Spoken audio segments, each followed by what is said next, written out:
A wealthy man, Mr. Johnson, had a precious vase that he valued more than all other belongings. One day, the vase disappeared. The man was miserable. An hour after he discovered it was missing, he got a message. "If you don't come here in 10 minutes with $100,000, your vase will be broken." There was a photo attached to the message. Mr. Johnson realized it was some hotel. In that area, there were 3 of them: the Hero of California, Hummingbird, and Youth Hostel. Where should the man go?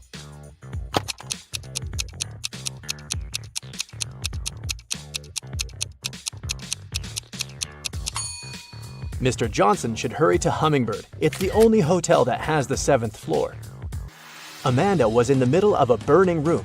The only window was small and too high for the woman to reach. There was also nothing to climb or stand on. There was no rope, neither was there a door. And still, in a matter of seconds, Amanda was outside. How is it possible?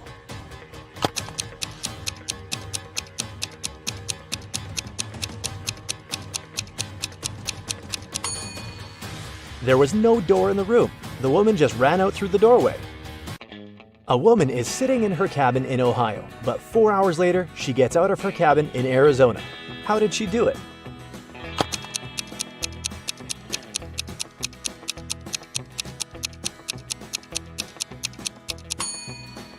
The woman is a pilot, and the cabin is actually the cockpit of the plane she flies. One night, Kevin broke into a rich house. He knew its owner had just bought a unique diamond.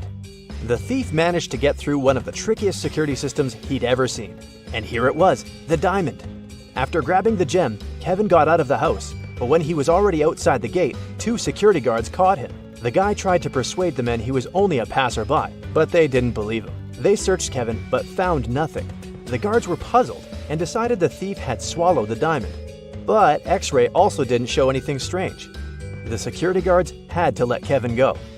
The guy got home, and in a few minutes, he had the diamond in his hands. How did he smuggle it?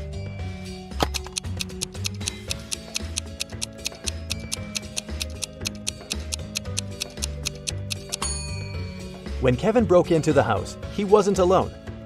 His parrot was with him. After getting the precious stone, the guy attached it to the parrot's foot, and the bird brought the diamond back home.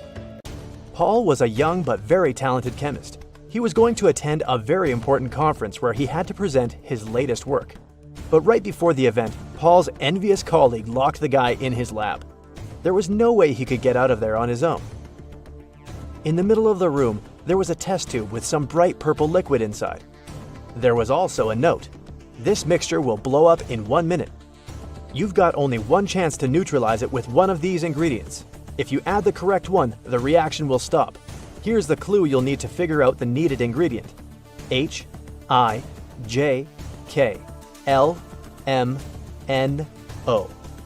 And don't hope your chemical knowledge will help here. Luckily, Paul was very smart and managed to find the right ingredient before the time ran out. Which one was it?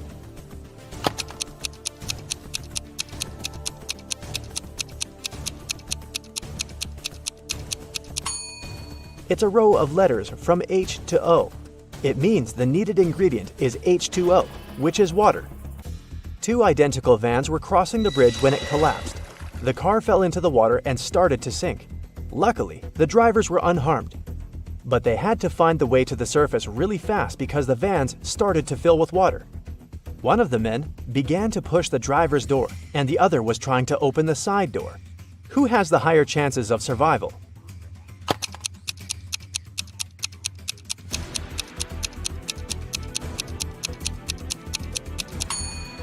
The first driver won't be able to open the door because of the water pressure. But the side door in the second car is a sliding one. With some effort, the second driver will be able to open it and escape. One person can dig a hole within 1 day. Then, how long will it take 2 people to dig half a hole?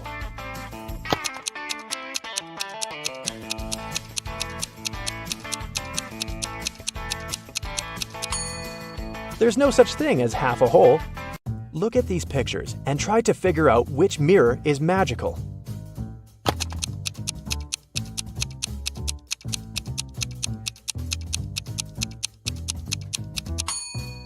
It's the one on the right. It shows the man wearing a mustache, but in real life, his face is clean-shaven. Betty was having lunch in her favorite cafe when several police officers came in. They were looking for a criminal who had escaped from the police station the day before. Betty started to look around, examining the visitors. She spotted the criminal even faster than the officers did. Who was it?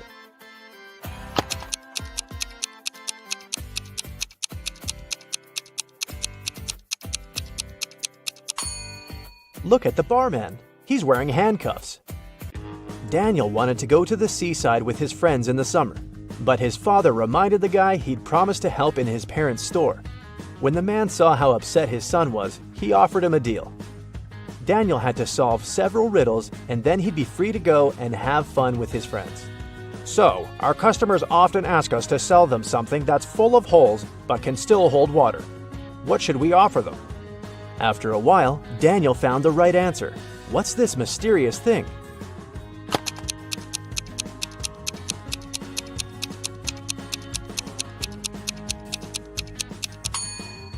It's a sponge. Daniel's father continued, I'm thinking of introducing a new method of pricing the things we sell. Socks will cost $20. A tie will be $12. You'll have to pay $28 for a sweater. And a coat will cost $16. Based on this pricing method, how much will be a t-shirt? Do you know the answer?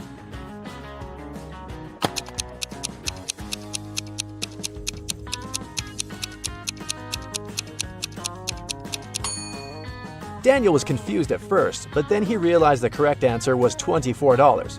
His father was going to charge $4 for each letter needed to spell the item of clothing. You're doing really well, Daniel's father told the guy. That's why I'll give you just one more riddle. If you crack it, you can have some rest in the summer. 81 times 9 equals 801.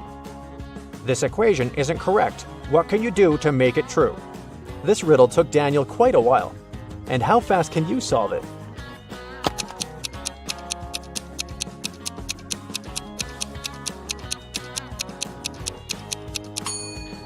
All Daniel had to do was turn the equation upside down. Luckily, the guy managed to figure it out. He got 108 equals 6 times 18. Jason was a courier who regularly delivered food and other stuff to Mrs. Brown. The elderly lady really liked him a lot. She trusted him enough to let the guy use her spare key. The lady kept it under her doormat. When Mrs. Brown was away, Jason would take this key and leave everything he brought inside. One day, the guy came to the woman's house and found out the key wasn't in its usual place. He rang the bell, and a man he'd never seen before opened the door. I'm an electrician, he said. I was fixing some lighting problems in the living room, and the elderly lady is resting now. Jason immediately called the police. Why?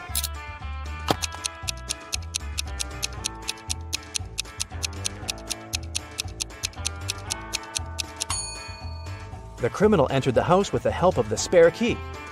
Paul came back from his lunch break and saw that someone had spilled coffee all over his documents. He cried out, and this attracted his boss's attention. The man decided to figure out who had spoiled Paul's work. He asked his subordinates what they had been doing during their lunch break. Nancy and Liza said they had been together. They went to a cafe to get some coffee. Brian explained that he'd felt unwell. That's why he decided to take a walk in the park. And Sandra said that she'd been talking to her boyfriend on the phone. The boss immediately realized who was lying. Can you figure it out?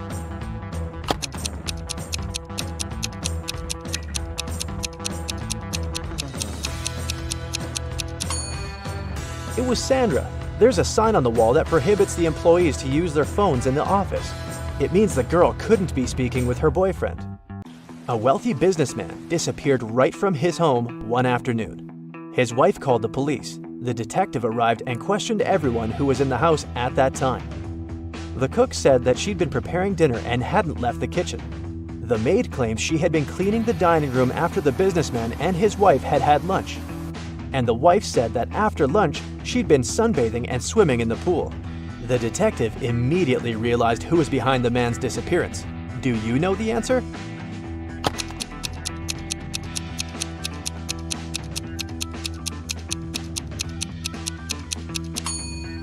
It was the wife. Look outside. It's late fall and there's no water in the swimming pool. Jeffrey was on a plane. ready to have his first parachute jump, when he started to panic. Without putting on his parachute, the guy jumped out of the plane, and still he remained absolutely unharmed. How is it possible?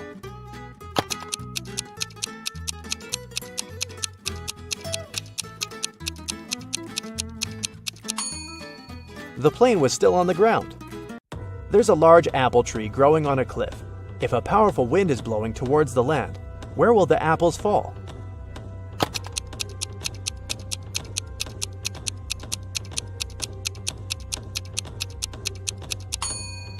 In any case, they will fall down. So Dave had to sneak into his mom's computer to delete some emails he accidentally sent her. His mom had a bad memory, so she always had notes with her passcodes. Luckily, the note was right there again, saying 9868. Dave entered the passcode, but it was wrong. Why? And what's the actual passcode?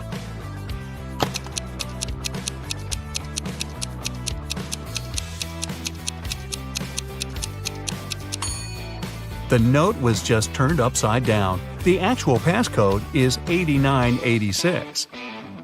Stephanie came home after a long day at work. She was very excited to finally eat her favorite chocolate she had been dreaming about all day. But the chocolate was gone. Stephanie interrogated each of her family members. Her husband said, "I just got home from work too and haven't eaten anything all day." Her daughter Della said, "I was studying all day and didn't eat anything too." Della's twin brother Arnie said, "It wasn't me." Who ate the chocolate?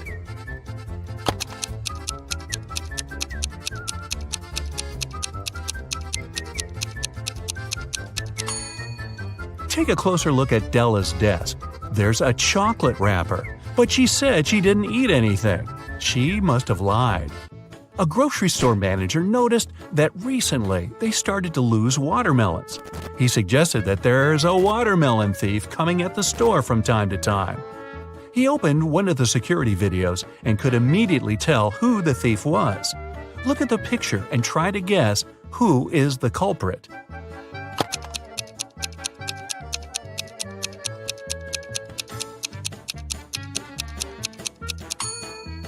Look at the guy in the middle. He has a ball in his hands, but he's holding it like it's very heavy. Usually, balls aren't heavy, so it must be a watermelon. Tom and Mark came to the job audition. The company doesn't want to hire parents because they need full commitment. Both men said that they're not parents, but one of them is lying. Can you tell who?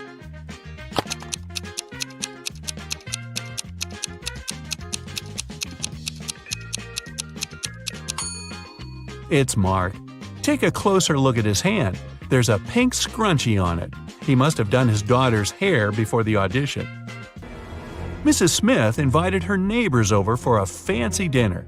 She used her best tea set and silver cutlery and cooked a great meal. However, during the dinner, she realized that one of her neighbors is a vampire. Who is the vampire, and how did she understand it?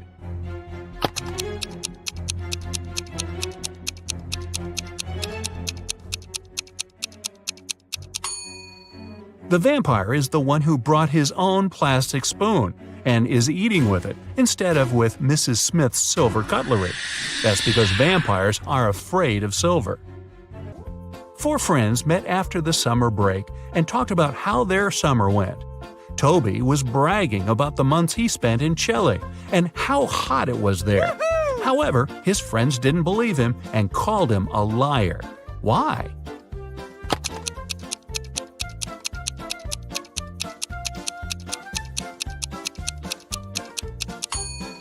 Chile is located in the southern hemisphere. During the summertime, it's winter there. Toby said it was hot, which can't be true. Three friends, Blair, Chloe, and Nell, were walking all day around town. They found a beautiful but dusty house where no one lived. They entered it and started to take pictures. In the evening, they were scrolling through the pictures and one of them made a scream. Take a look at the photos and say which one scared them and why.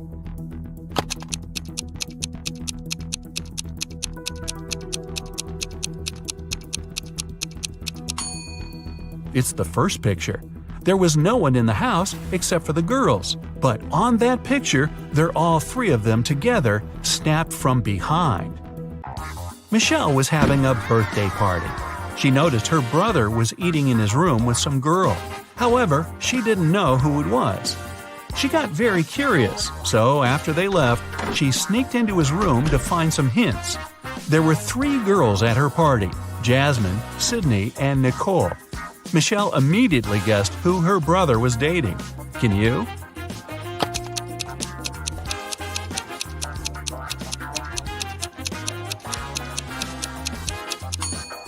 Her brother was dating Jasmine. Look at the dishes and the cutlery. There's a lipstick stain on the fork. Jasmine is the only one wearing lipstick. Pamela is a lawyer and Samantha is a journalist. Can you guess which one of these women is a mother?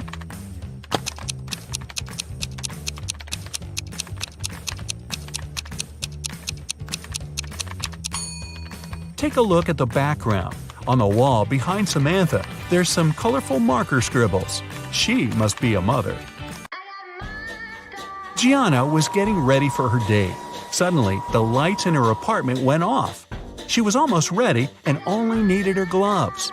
It was dark and she couldn't find a fitted pair. She only had gloves of 2 colors, brown and black. She was already late, so she decided to leave, taking several gloves with her. How many gloves should she take with her to be sure there's a pair of the same color?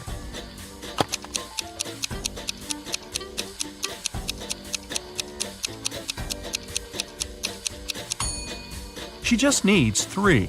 Even if the first 2 are of a different color, the third one will either be black or brown, matching the other one. A police officer was following a robber around the city. Suddenly, the robber entered the hospital and disappeared. When the police officer entered the building, there were 3 workers. One of them must be a robber who dressed up to pretend to be a doctor. Can you tell who?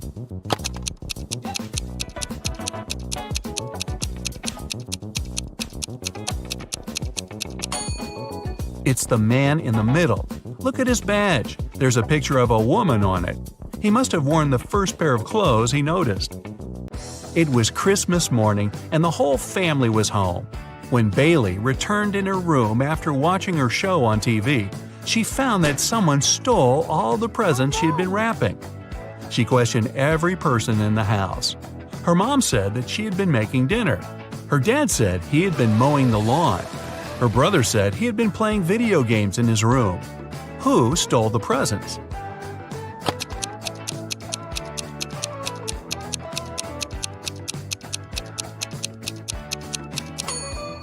It was Bailey's dad. It's winter, and we could see that it's snowing outside. He just couldn't mow the lawn.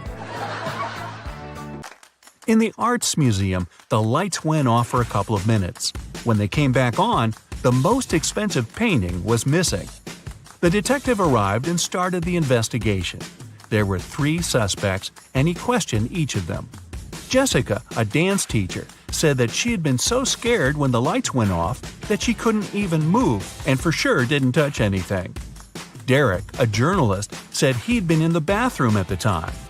Collins, an engineer, said he had been in a different room of the museum, watching the dinosaur fossil. Who's lying?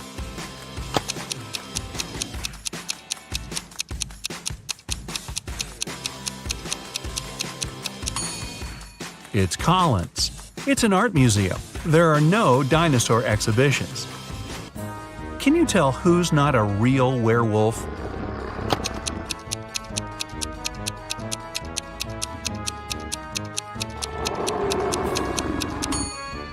It's actually the guy who looks like a werewolf. Werewolves only turn into wolves during the time of the full moon and at night. It's daytime now, so the guy must be just wearing a costume. Esme was having a walk in the forest. After the dawn, she tried to find her way back home, but got lost. Finally, she came across a witch's house and asked her to take her home. The witch agreed to help her, but only if Esme solved her riddle. If not, she'd have to stay with the witch forever. The witch took an apple, tied a string to it, and held it. She asked Esme to cut the string in half so that the apple didn't fall down. However, Esme couldn't touch the apple or hold it. How could she do it?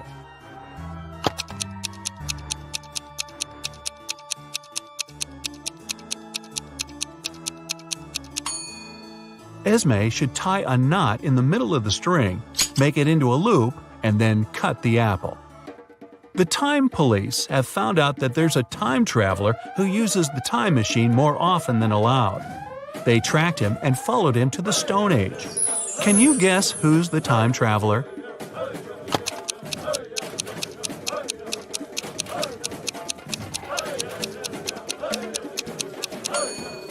It's this guy who's wearing sneakers. Sneakers in the Stone Age? Really? Mr. Brown was robbed in the street. The culprit hit him on the right side of his head and ran away with his wallet. Mr. Brown didn't see who it was, but he noticed that the person entered a nearby hospital. When he entered, there were 3 people sitting there. Take a close look at them and tell who was the culprit.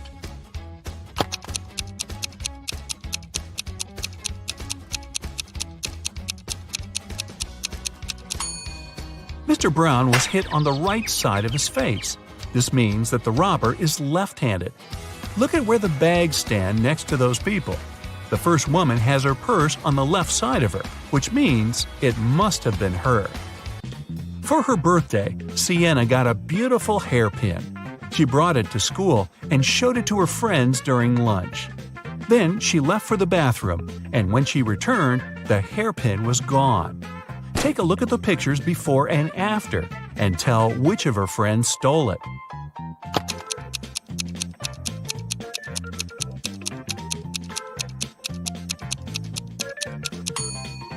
Look at the glass of juice of the red-haired girl.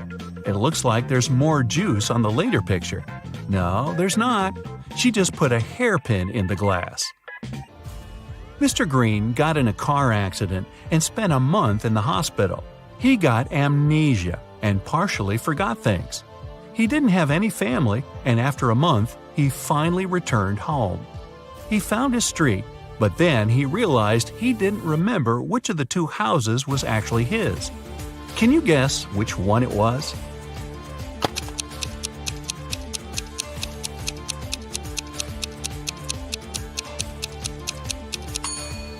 His house is the one where the snow is unshoveled.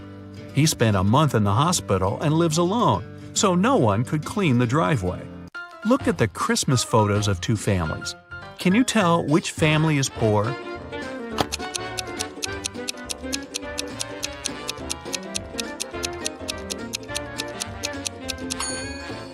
The poor family is the second one. Even though the son has a big present, the parents don't have any presents at all. They probably couldn't afford to buy presents for themselves.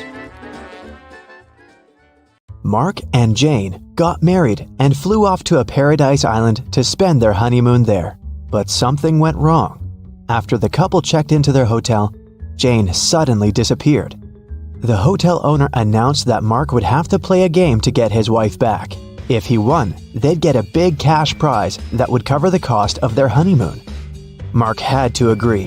The host gave him a special jacket and said, "Tomorrow at sunrise, you'll only have time till sunset to finish all the tasks and save your wife. Mark will need your help to solve all the riddles and get his wife back, so stick around to help him." The next day at sunrise, Mark finds himself near the entrance of a huge labyrinth. Its walls are way taller than the guy, and there's no way to know where to go. Mark is worried that once he walks in, he won't be able to find his way out. How can he escape the labyrinth without getting lost and wasting too much time?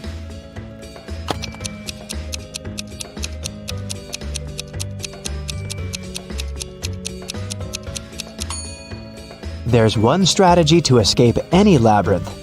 Mark should put his right hand on the right wall and go forward, touching it at all times. He'll be walking into dead ends along the way, but if he follows the right wall, he'll get out of them and will eventually find his way out of the labyrinth. So, Mark walks in. Several minutes later, Mark takes another turn and sees a guard standing in his way. "Sorry, but you have to solve my riddle if you want to come through. What is that thing you have to break before you can use it?" Do you have something in mind?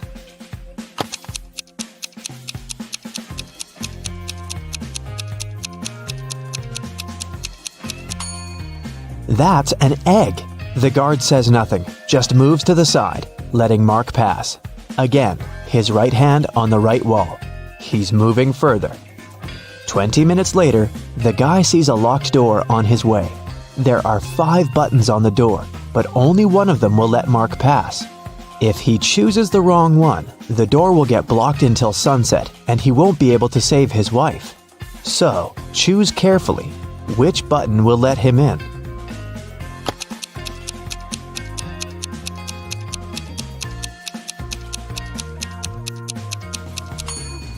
There's something special about almost all these buttons. The first one, unlike others, doesn't have an outline.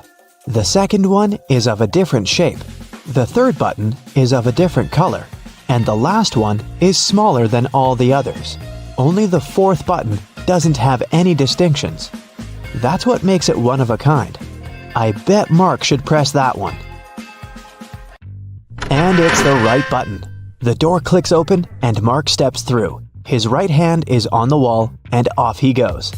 Apparently, it's time for breakfast. Mark comes up to the table. There are 3 apples, but only one of them is safe to eat. The other 2 are poisonous. Unfortunately, Mark can't skip breakfast. Which apple should he eat?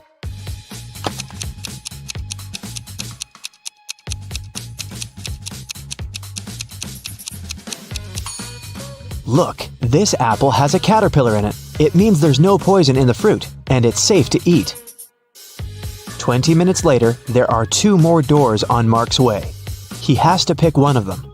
The first door is the way out, and the second one will take him back to the labyrinth. Which door should he choose?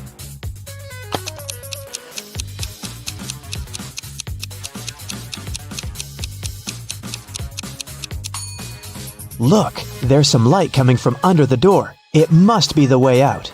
Mark puts his hand on the doorknob, and it's the right choice. He's out, and a thick forest surrounds him. The view is beautiful, but he should get moving. He's running out of time. Where should he go next? He sees 3 signs, but the letters are mixed up. Can you figure out which way Mark should choose?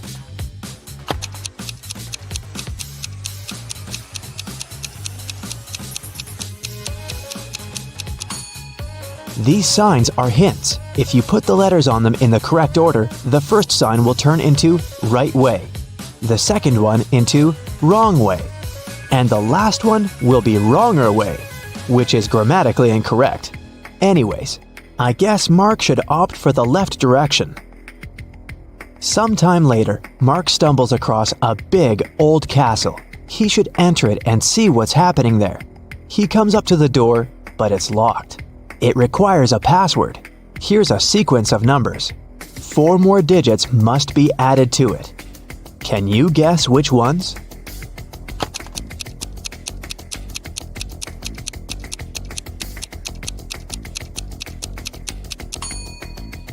One plus 3 is 4.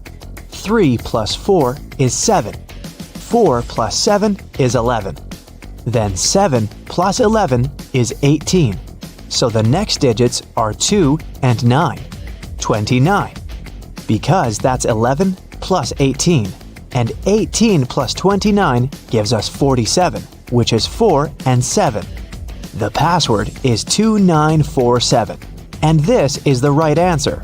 The door clicks open, and Mark walks into a dark and dusty corridor. But once he takes a step, he moves a string on the floor, and a metal cage falls down, trapping him inside. Luckily, there's a way to deal with it. On the wall, the guy sees 3 buttons and an instruction. If Mark presses the blue button, the cage will be filled with water and will only open in 10 minutes. Just an FYI, the average person can survive without air for 3 to 4 minutes at most. The green button will open all the cages at the same time. But look around, there's one more cage in the room, and inside that cage, a hungry wolf is pacing. The orange button will make the floor of the cage disappear, and Mark will fall into a hole filled with hungry alligators. What is the guy's best choice?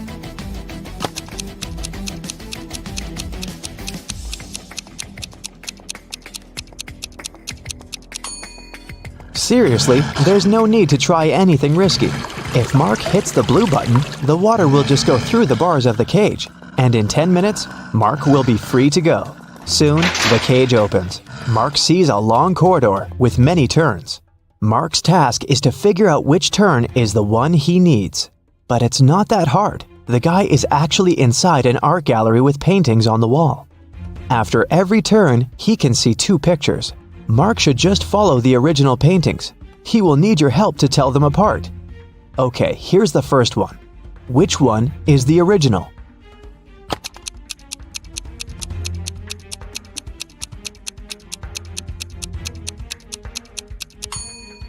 Both paintings seem to be The Starry Night by Van Gogh. But look, in one of these pictures, there's a couple of planes in the sky. Van Gogh definitely didn't paint that, so this one must be the replica. So Mark should better choose the other turn. Another turn, another choice. This time, it's Girl with a Pearl Earring by Johannes Vermeer. Which one is the original?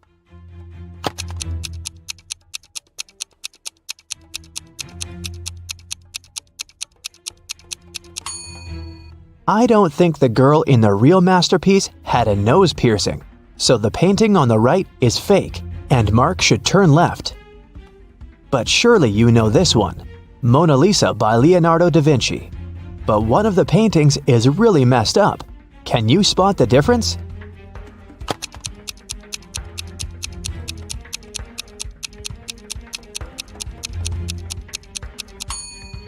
Look, in the right picture, you can see some cars on the road behind the woman's back. I think Mark should turn left. This is The Persistence of Memory by Salvador Dali. Which painting is a replica?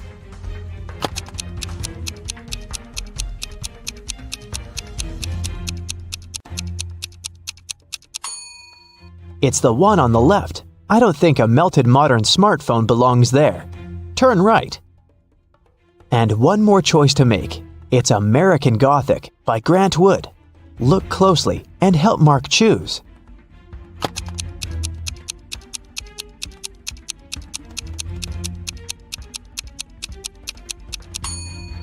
The man in the right picture has tattoos on his knuckles, which makes the painting fake, so Mark should turn left. He finds himself in a dark hallway, lit by several torches. There are 3 doors. Each of them can lead Mark to the place he needs, but behind each door, there's something dangerous. The instruction on the wall says that behind the first one, there's an iron block equipped with a movement sensor. It crushes everyone who enters. Behind the second door, there's an electric shocker that never misses. Behind the third door, there's shattered glass all over the floor. Which way should Mark choose?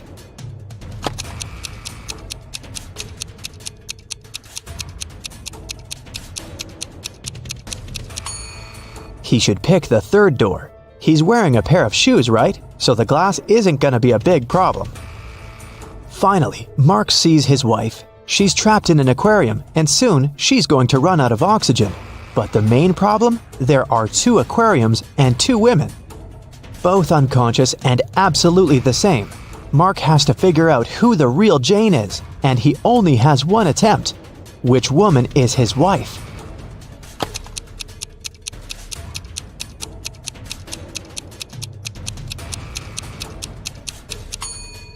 Look, one of the women has an M tattooed on her wrist. M stands for Mark. It must be the guy's wife.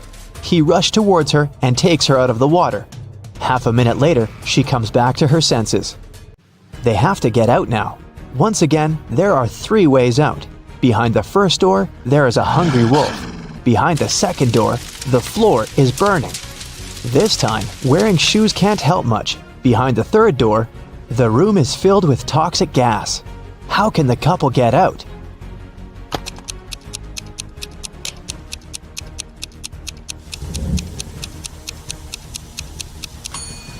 The floor is burning, so they have an aquarium full of water.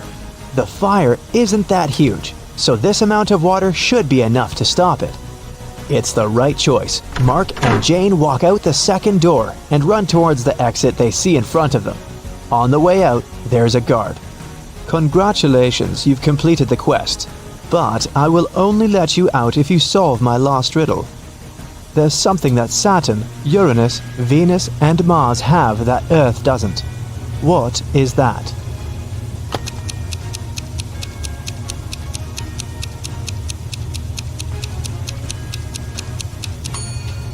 It's the letter S. As simple as that.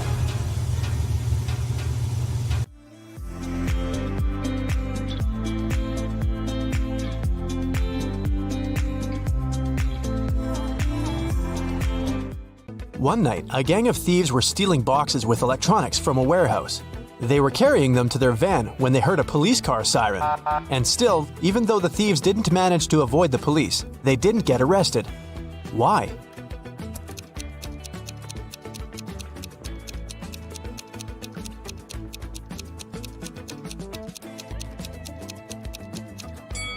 They started to carry the boxes back into the warehouse, pretending to be a late-night delivery. You need to take 2 apples from your garden and bring them to your friend, but she lives on the other bank of the river. To get to her house, you have to cross a bridge. It can hold your weight and the weight of 1 apple. If you try to step on the bridge with 2 apples, it'll collapse into the water, which is swarming with piranhas. What can you do to bring your friend 2 apples if you can only make 1 trip?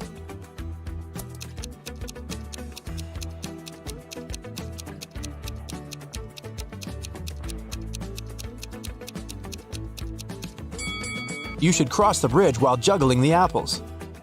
When is 1,893 and 2,548 smaller than 498?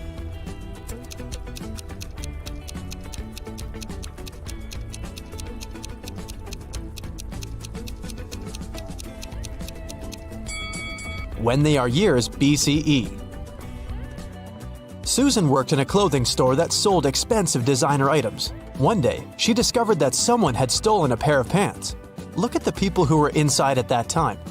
Try to figure out who the thief is.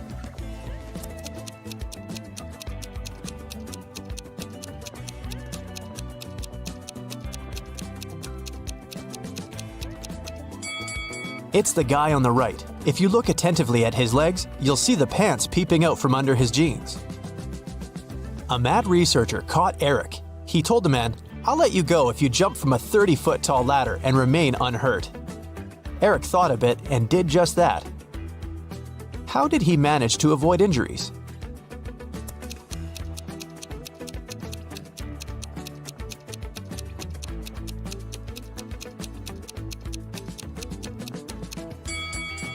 He jumped from the bottom stair. Detective Michael Brown went missing while investigating a tricky case. His friend, Detective Williams, found out that one of their colleagues was behind his disappearance. Williams visited Brown's home, and his friend's wife gave him a note. "Michael told me to give it to you if something happened to him." In the note, there were 4 numbers, 2, 8, 6, 7. Williams started to question his colleagues. "I've been away visiting my parents," said Tess. Jack said, "I haven't seen Brown for a couple of days." And Nora replied, "I'm just a trainee. Detective Brown gave me a task and I was busy doing it." Williams thought for a while, looked at the note again, and understood who was guilty.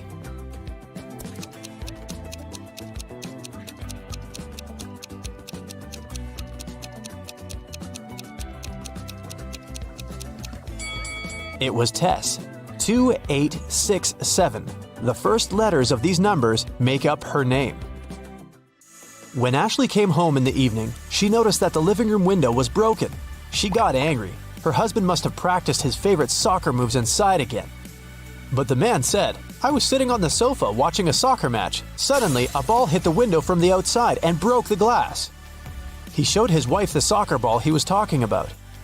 But Ashley came to the window and immediately realized her husband was lying. How?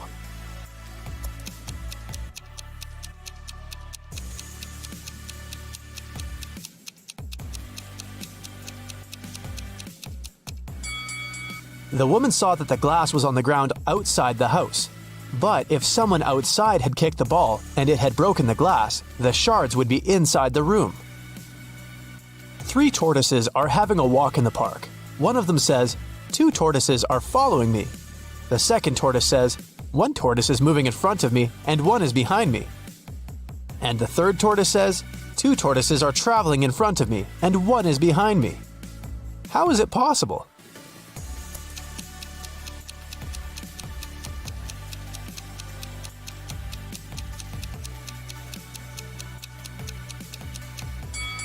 The tortoises are moving in a circle. Stephen had a storeroom in his house. It got locked with a special padlock which could be closed without a key, but to open it, Stephen had to use one. The only person who had the key was Stephen. There were no duplicates. The man locked the door carefully every evening. But one day, a golden brooch was found lying in the middle of his storeroom. It had been stolen from the museum the day before. The police suspected that Stephen was the thief because no one else had the key and the man lived alone. Stephen knew for sure he was innocent, but then, how did the brooch appear in the room?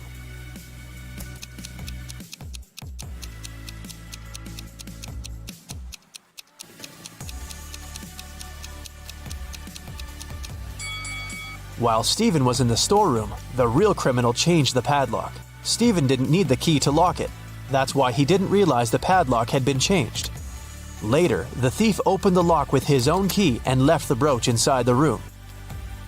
Look at these 2 detectives standing on a wooden board. Which of them is smarter?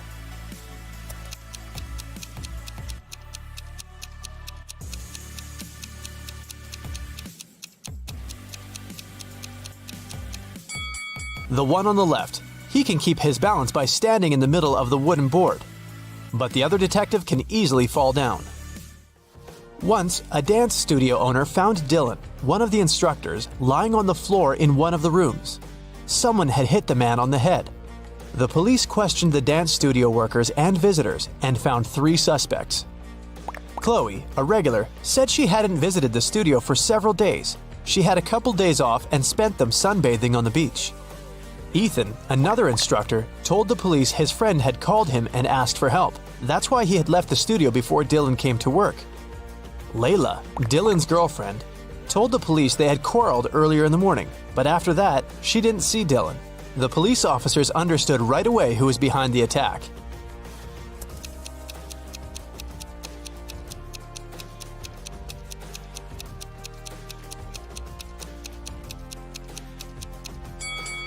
It was Chloe.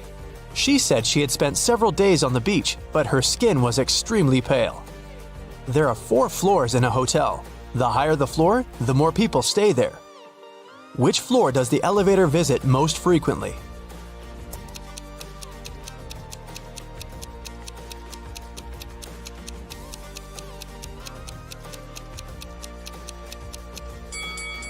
The first floor. People from all the floors go there. A billionaire's wife called the police at 8 a.m. on Sunday morning. She said she found her husband unconscious in his study. A baseball bat was lying next to him on the floor. The police questioned everyone who lived in the house. The wife said she had been away, buying her husband a present for their 10th wedding anniversary. The driver said he had left the evening before. He went to his parents' house because they needed some help. And the cook said he'd been preparing breakfast since 6 a.m. and hadn't left the kitchen. Who's lying?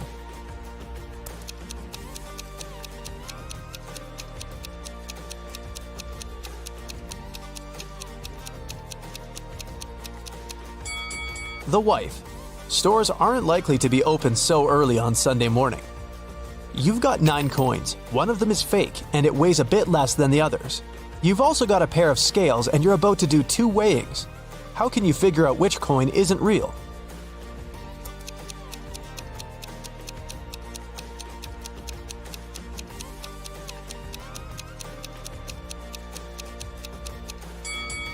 The first weighing. 3 coins and 3 coins. If one of these piles weighs less, the fake coin is there. If they have the same weight, the fake coin is in the third pile. The second weighing, take 2 coins out of the pile with the smallest weight. The lighter one is fake. If their weight is equal, the fake coin is the third one. Kevin woke up in a hospital. He only remembered his name and nothing else. A doctor came in to check on the guy. He said 3 young women were waiting to see Kevin. The women came in. Strangely, each of them had claimed she was the guy's sister. Only one of them is telling the truth. Who is it?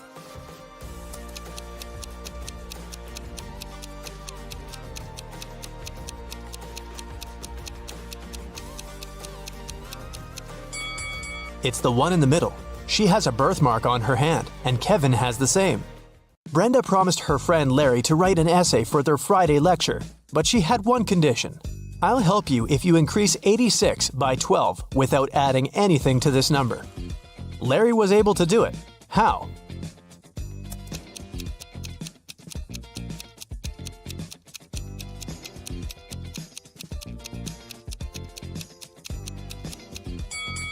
He wrote 86 on a piece of paper, turned it upside down, and he got 98. You're at home when your friends suddenly drop by. In your fridge, you only have a bottle of soda, some orange juice, and a bottle of water. What will you open first?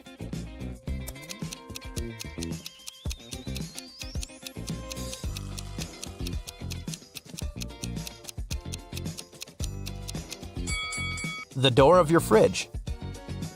5 cats need 5 minutes to catch 5 mice. How much time does one cat need to catch 1 mouse?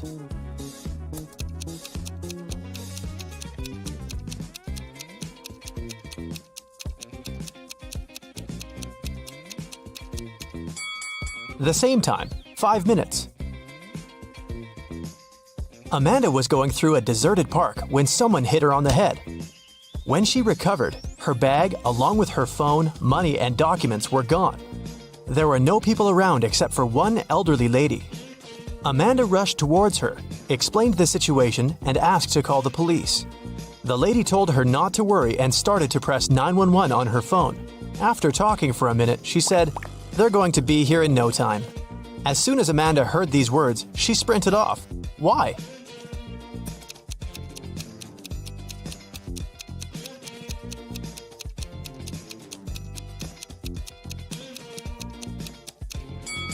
Amanda saw the lady's phone didn't have any signal. Then how could she call the police? A glass jar is standing on the table so that part of it is in the air. In half an hour, the jar will fall to the floor. Why? What's inside the jar?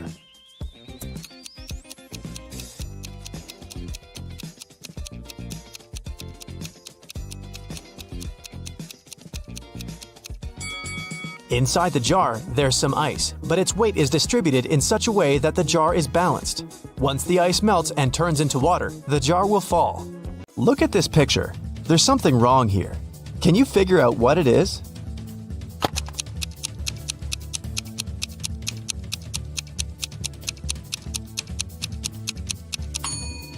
Most wristwatches are made with the crown on the right side.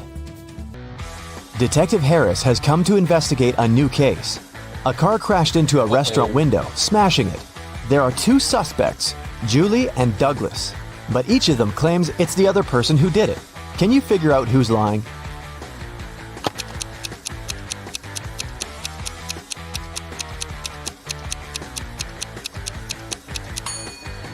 It's Julie.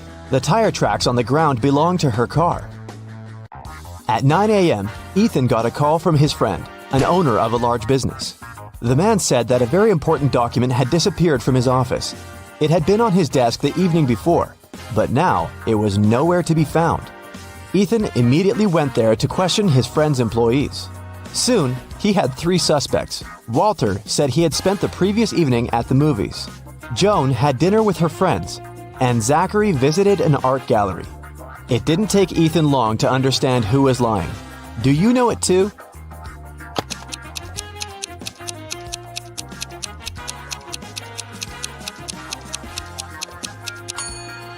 It was Walter. His ticket isn't torn. It means he didn't enter the movie theater. Look at these prehistoric people. Who is from the future?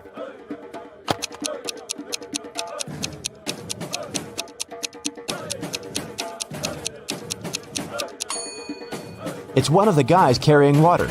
He's holding a flashlight. Cheryl was reading a book, but she was careless and accidentally tore out pages 7, 8, 100, 101, 333, and 334. How many pages will she have to fix?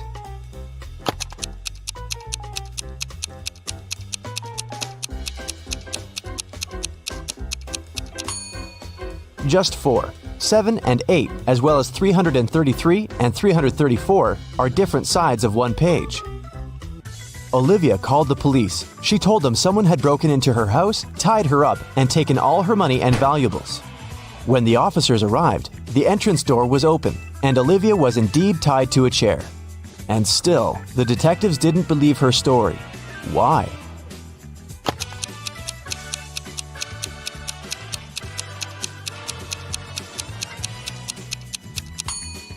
If the girl was tied, how did she manage to call the police? Gemma returned from Asia and brought a precious porcelain figurine. She organized a party and invited all her friends to tell them about her journey. They had a great time, but after her friends left, the woman realized the figurine had disappeared. Oh no! She called the police and showed them the photos she had taken at the party.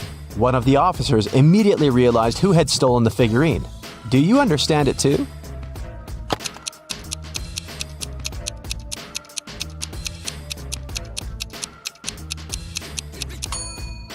It was Emma. She hid the figurine under her hat. Look at these 4 matchstick patterns. Which one is different from the rest?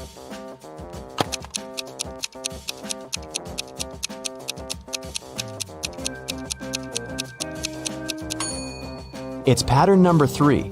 In all others, you can find 2 rectangles, but this one forms just one. One scientist needed volunteers for his experiments, and 2 friends, William and Oliver, needed money. And since the scientists promised the experiments were going to be harmless, they agreed to participate. But in reality, the scientist planned to test the volunteers' reaction to different poisons. First, he trapped the guys in his lab. Then he separated them and locked them in different rooms. William and Oliver could only escape if they joined their efforts. Unfortunately, the scientist was extremely cautious. The guys didn't see each other. One of them could only use the bathroom only in the evening, and the other only in the morning. And still, in a couple of days, the guys managed to get away. How did they do it?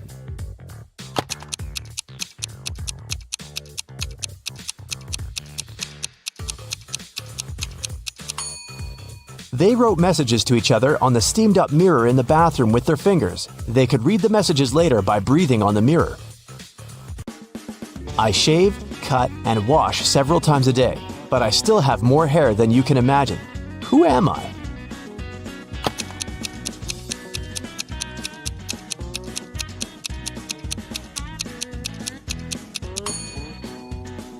I'm a barber. Adam was driving home late at night when he noticed he was about to run out of gas. He stopped at a gas station to fill his gas tank and buy some snacks. Inside, there was a cashier and one more customer dressed in black. When Adam came up to the employee to pay, she told him $5.05. Adam paid, went outside, and called the police to report an emergency. Why did he do it?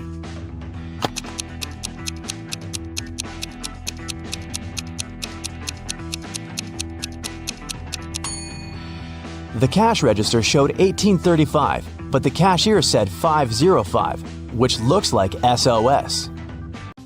Look at these emojis. How sharp is your vision? Can you spot the girl?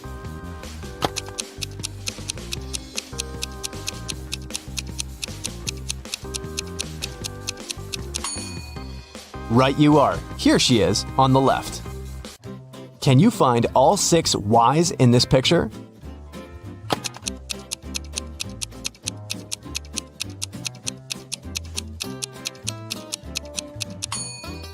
Here they are. Good job. You take it and throw away its outside. Then you cook the inside. Then you eat the outside and throw away the inside. What is it?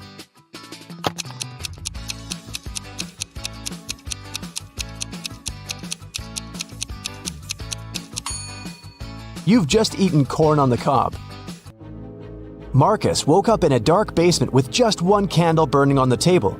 He saw 3 doors in one of the walls and 3 keys lying on the table.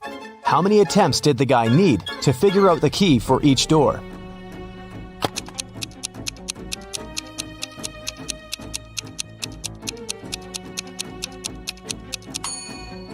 He needed 6 attempts at the most. 3 of them for the first key, 2 attempts for the second key and 2 remaining doors, and just 1 attempt for the last key. But if Marcus is extremely lucky, he might just need 3 attempts. Look at these words. One of them is odd. Can you figure out which one? First, second, third, fourth, fifth, sixth, seventh, eighth, 9, 10, 11, 12, 13, 14, 15, 16.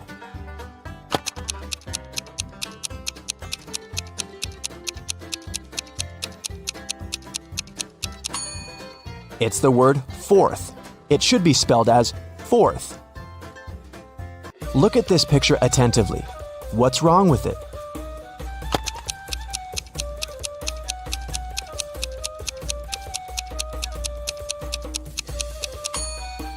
There are no shadows here. Larry's mother asked the guy to do some grocery shopping. She gave him a shopping list and her bank card. But the woman knew her son was very absent-minded. That's why she gave Larry a small note in case he forgot the card's PIN number. When the guy was at the register, he realized he had indeed forgotten the PIN. Larry pulled the note out of his pocket and immediately remembered the PIN. Can you figure out what it was if the note had a fly, a cat, a person, and a snake drawn on it?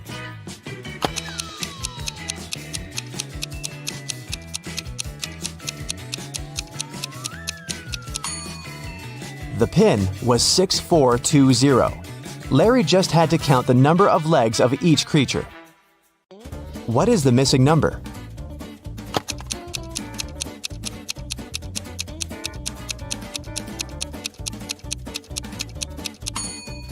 It's 78. When read upside down, those numbers are 86, 87, 88, 89, 90, and 91. When someone robbed a bank in a small town on a snowy Monday, the police have 4 suspects. But all these people claim they've been at home all day long. Look at their homes and try to figure out who's lying.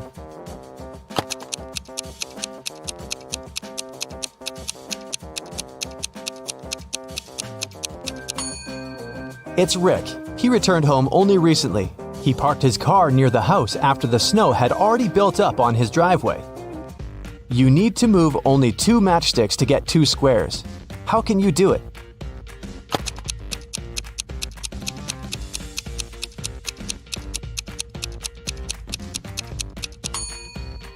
That's how you can get 2 squares. Which of these clocks is the odd one out?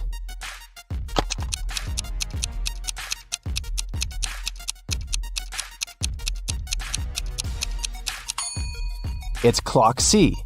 On its face, 13 has taken the place of 12. Thomas loved asking his friends to solve all kinds of funny riddles. If they answered correctly, he helped them with whatever they had problems with. One day, Daniel came to Thomas and asked for help with his math exam. He knew the rules though. He had to solve one riddle first. What kind of running leads to walking? Thomas asked. Do you know the correct answer?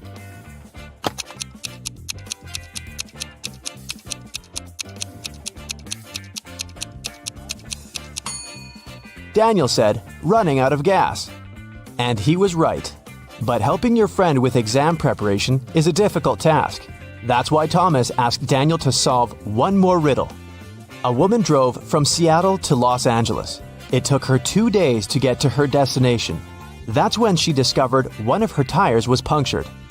How did she manage to get to Los Angeles? Daniel cracked this riddle. Can you do the same?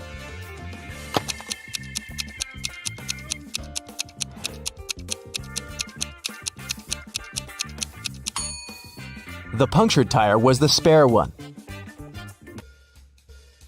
Detective Parkson was working on a tricky case. One day, he vanished. His colleagues found an encrypted note on his desk. The officers knew Parkson had 3 suspects: Milana, Susan, and Emily. Who had some information about the detective's disappearance?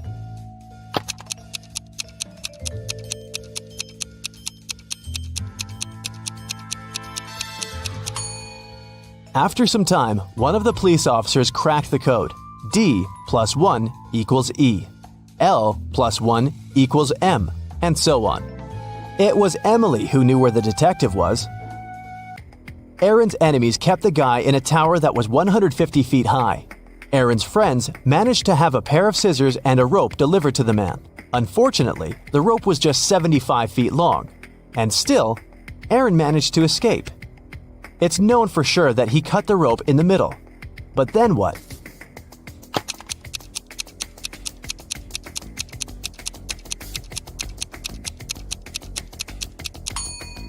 The guy did cut the rope in the middle.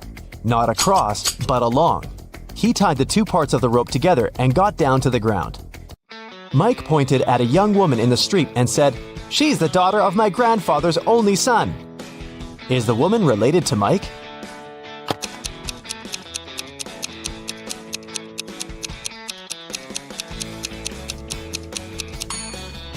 She's his sister.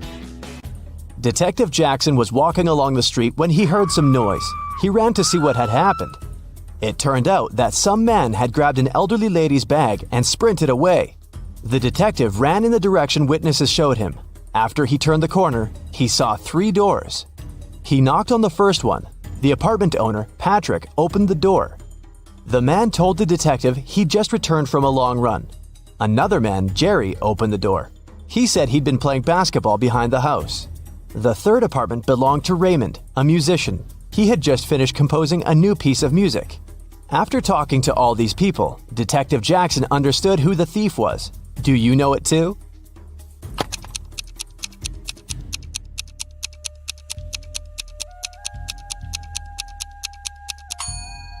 The thief is Jerry.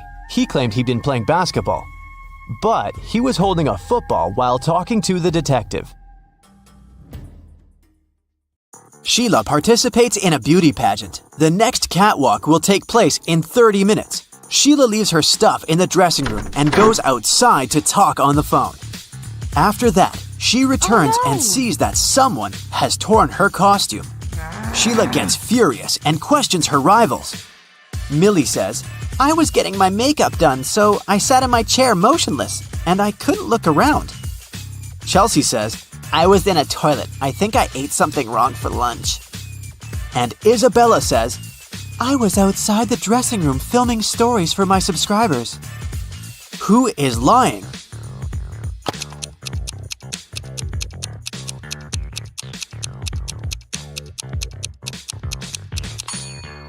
Millie. She said she got her makeup done, but why did she ruin it by putting on a face mask? Sheila goes to the storage room to find a new dress. Suddenly, the door slams shut behind her. Oh no! She needs to enter an 8-letter password to open the door. Sheila needs to be on the stage in 5 minutes. Can you help her crack the code?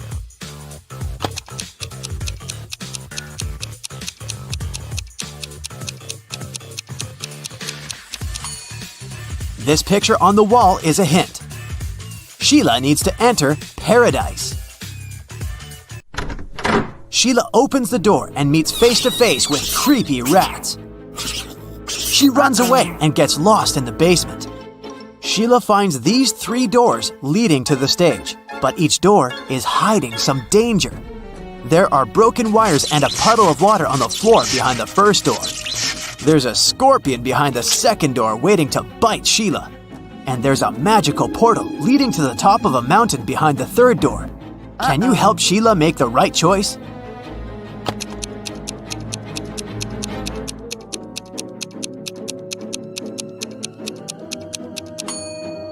She should choose the first door. There's enough space. Sheila can crawl underneath the wires. Sheila enters the stage and spots 3 weird details in the auditorium. Can you see them too?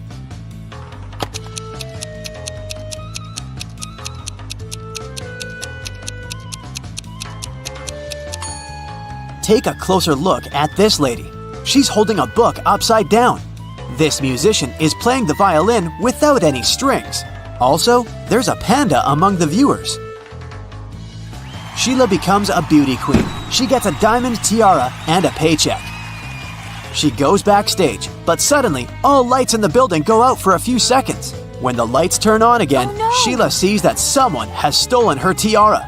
She questions 3 rivals. Zoe says, "I don't want your cheap tiara. My dad is a billionaire." Jasmine says, "Someone pushed me in the dark and scratched my dress." Rachel says, "You must have dropped it on the floor. Look better." Who stole the tiara?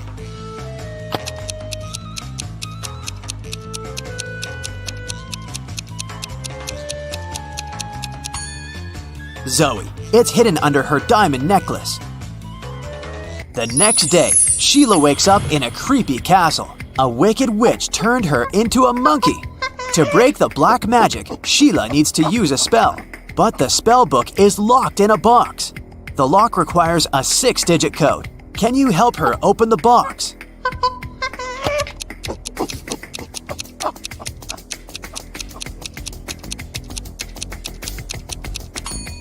There are exactly 6 candles on the shelf above the box. It's a hint. Each candle has a particular number of dots, so the code is 24362 There are 4 big houses in Sheila's neighborhood. All 4 are standing in one row, and they have different colors: red, green, white, and blue. Mrs. Jones's house is somewhere to the left of the green house. The third house in the row is white. Mrs. Snake owns a red house, and Mrs. Crystal doesn't live at either end of the row, but she lives somewhere to the right of the blue house. Meanwhile, Mrs. Dillon lives in the 4th house. And the first house isn't red. Can you decide who lives where and what the color of each person's house is?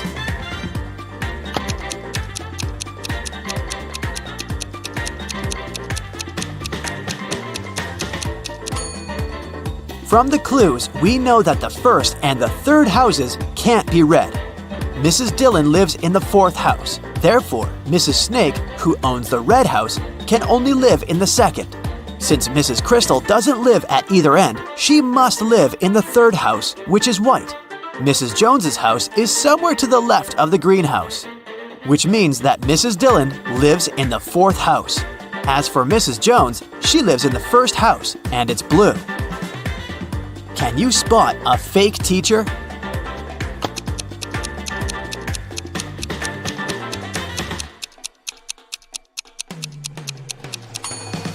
The guy on the left isn't a real teacher, he's an actor.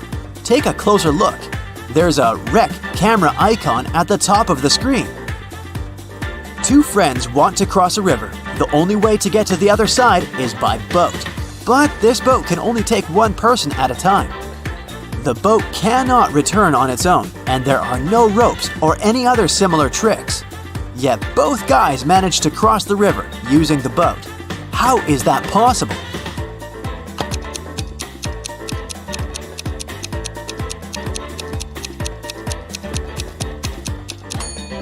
The guys started on the opposite banks of the river.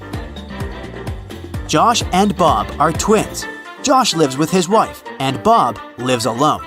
Can you guess which one is Josh?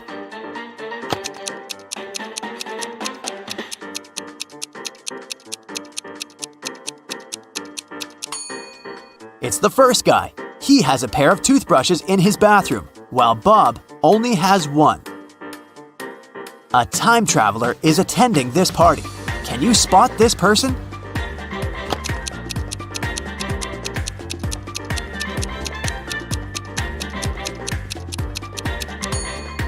This lady's shoes look too old-fashioned. Chuck enters a spooky building where he's supposed to have a job interview. Suddenly, someone locks the door, and now Chuck is trapped. He wanders around for a while and sees these 4 doors. He also finds a note. Only door 3 is leading to the job interview. The remaining doors will take you to the black hole. Good luck. Can you help Chuck choose the right door?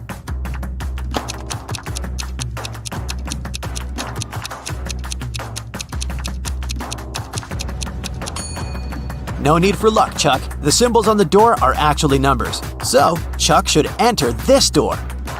I talk to you, you talk to me. Every day, you hold me. Yet, I can't smell you. What am I?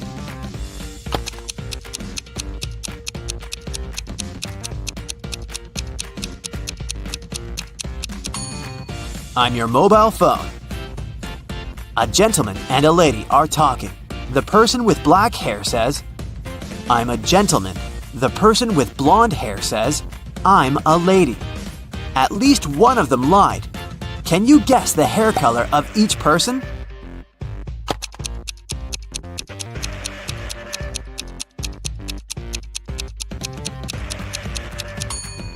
If only one of them lied, they would both be gentlemen or both be ladies. Therefore, they both lied. It means that the lady has black hair and the gentleman is blonde. Can you spot what's wrong in this picture?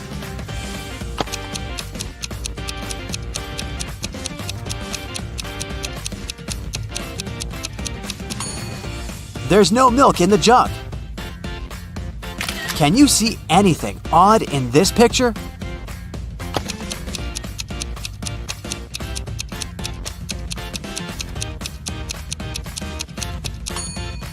The image in the mirror is not reflected.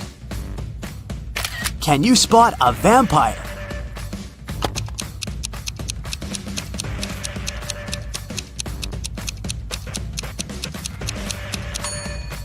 This guy over here. Fiona is a young witch. She finds these 4 portals in a haunted castle. Fiona chooses one of the portals and enters. You can hear city noises from the first portal. You can hear sea waves from the second portal. You can hear leaves rustling from the third portal. And bells are ringing from the fourth. Which portal did Fiona enter?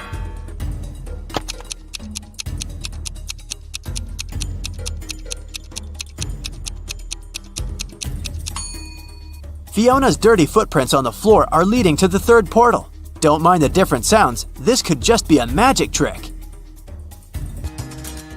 Billy finds himself on the roof of a skyscraper that is about to crumble.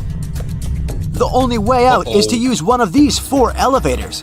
There's a werewolf hiding behind the first elevator. If Billy chooses the second elevator, he'll fall hundreds of feet. Super venomous snakes are crawling all over the third elevator. And mutated scorpions are waiting for Billy inside the fourth elevator. Just one bite will make him fall asleep forever. Which way should Billy choose?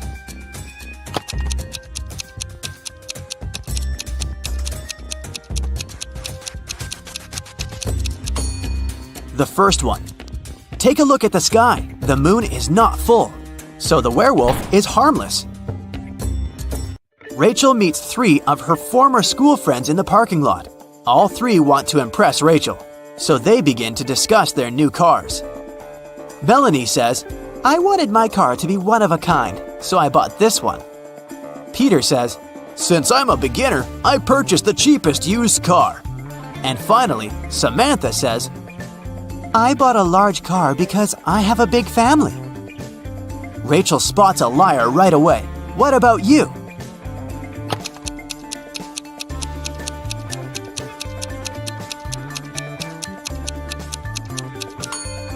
It's Samantha. Her car key doesn't match the logo on the car. Oh boy, William got inside a cave during an archaeological expedition. There were 3 ways out, however, only one of them was safe. His map said that behind the first way out there was a pond that swallowed everything in. The second way out led to dangerous dinosaurs that would eat him alive. The third way out led to an erupting volcano. Which way was safe?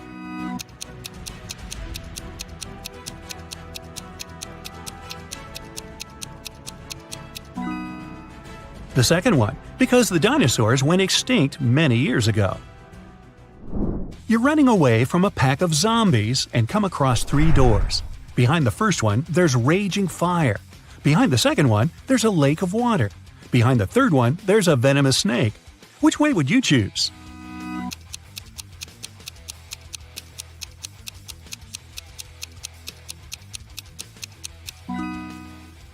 I'd recommend to choose the second one and swim away. It's just a lake. You can do it. During his vacation in the jungles, Aiden was caught by some tribe. They tied him up and said they'd push him into one of the 3 pits of his choice. The first pit was filled with zombies. The second one, there was raging fire. The third one was filled with huge pitcher plants. Which pit should Aiden pick?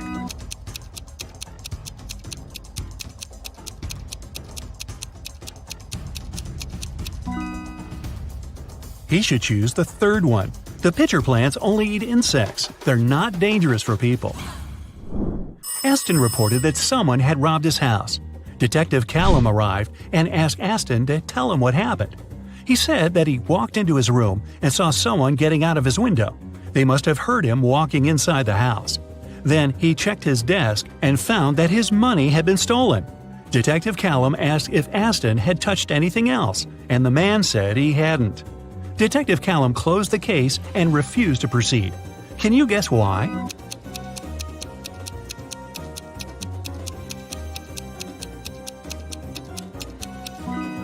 The robber wouldn't get out of the window without stepping on the bed. However, the bed was perfectly made, and Aston said he hadn't touched it. It means there was no robber. Waverly was an archaeologist looking for a pirate treasure. In one of the caves on a deserted island, she finally found it. There were 3 chests, and one of them was filled with gold and gems. However, if she picked one of the wrong chests, terrible things would happen to her. Luckily, there were statements on each of them, but only one of these statements was true. 1. The treasure is in this chest. 2. The treasure isn't in this chest. 3. The treasure isn't in chest number 1.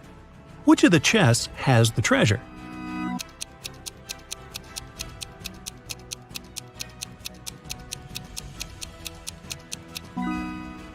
Let's solve it step by step.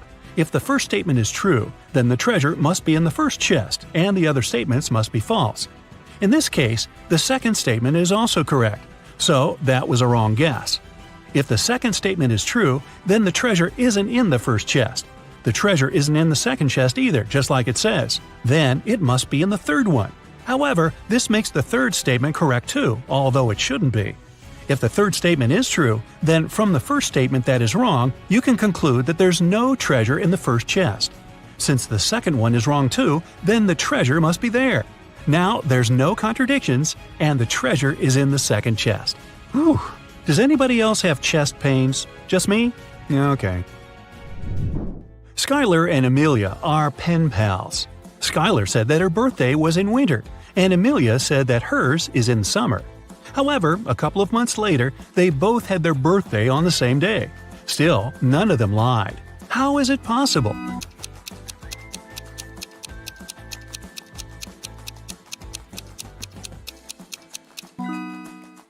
They live in different hemispheres. When it's wintertime in the US, it's summer in Australia, and vice versa. Mrs. Fitz came back from work and found that her favorite cup was broken. She asked her daughters who had done it. Katie said, "It wasn't me." Serena said, "It wasn't me either." Hannah said, "It was Serena." Mrs. Fitz knew her daughters well, and she could tell what happened. Only one of the girls was telling the truth. Can you guess who broke the cup?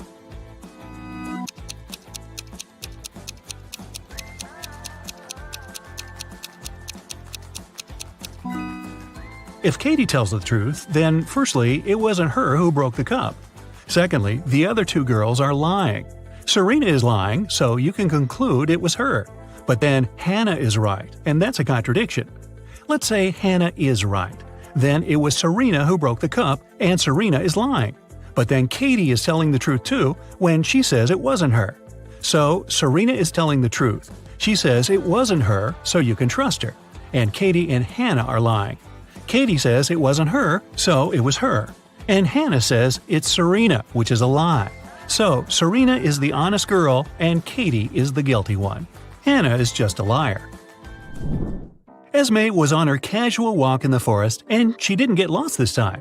Here it was, her way home. But the other one was away to the witch's house. After a bit of thinking, Esme decided she had to say hi to her old friends and visit the witch. The witch said she didn't have a riddle for her that day, and Esme was free to go.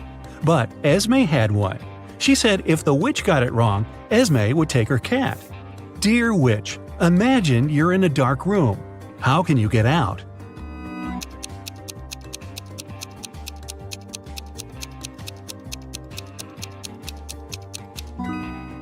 She mustn't imagine that. Spoiler, the witch got it and kept the cat. Next time, Esme. A police officer was walking in a neighborhood and stopped one gentleman. He asked him what the man was doing, and he said that he had just left his house to go to the grocery store. However, the officer didn't believe him and arrested the man. Why?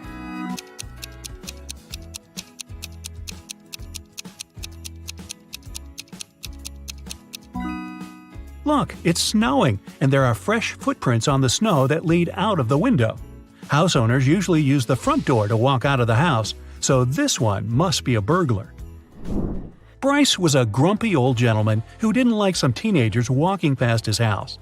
So once, he decided to report them so they'd never be allowed to get close to him anymore. He called the authorities and told them that he was having tea on his terrace, and those teenagers threw a baseball at him. Luckily, the baseball flew above him. However, the detective didn't believe it had happened at all. Why?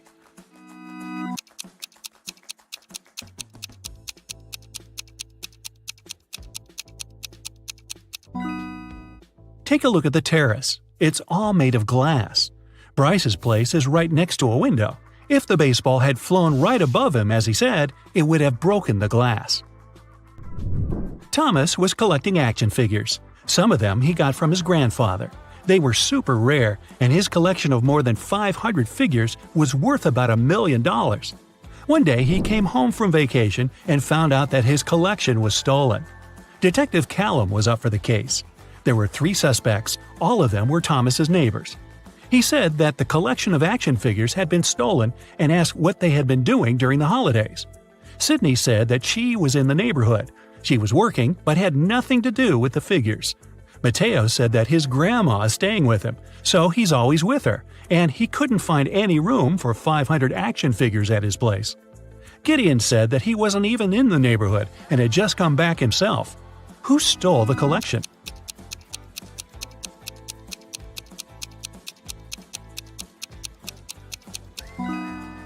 Mateo. No one mentioned how many figures there were in the collection, but he knew somehow. Samantha, a rich woman, found out that someone had stolen the money from her wallet.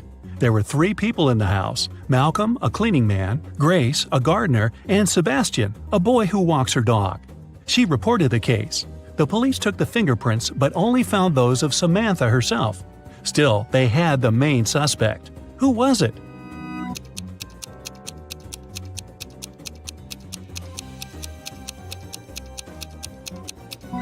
The main suspect was the cleaning man Malcolm. He's wearing gloves, and that's why he was able to do it without leaving any fingerprints. Annabelle didn't want to go to school, so in the morning, she went downstairs and told her mom that she wasn't feeling well. She said that she had eaten a bit of apple last night, and it must have been poisoned because she'd been feeling unwell all night. However, Mrs. Collins didn't believe her and sent Annabelle to school. Why?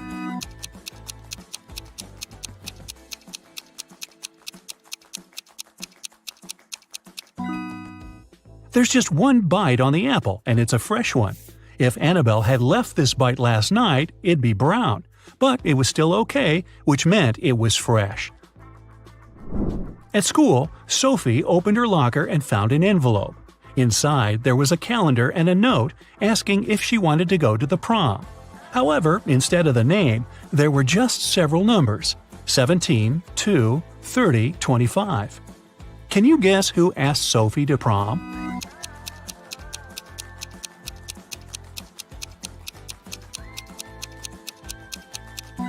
The calendar is the key. You just have to find all the numbers and see what name the first letters of the respective months give you. So 17 is circled in August, so it's A. Number 2 is in December, which gives us D. Number 30 is in April, so A again.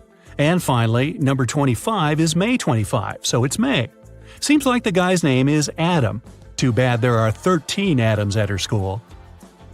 Elsie walked into a party store to buy something. She learned that 1 costs $1, 17 costs $2, and 103 costs $3. She needed 22. What do you think she's buying, and how much should she pay?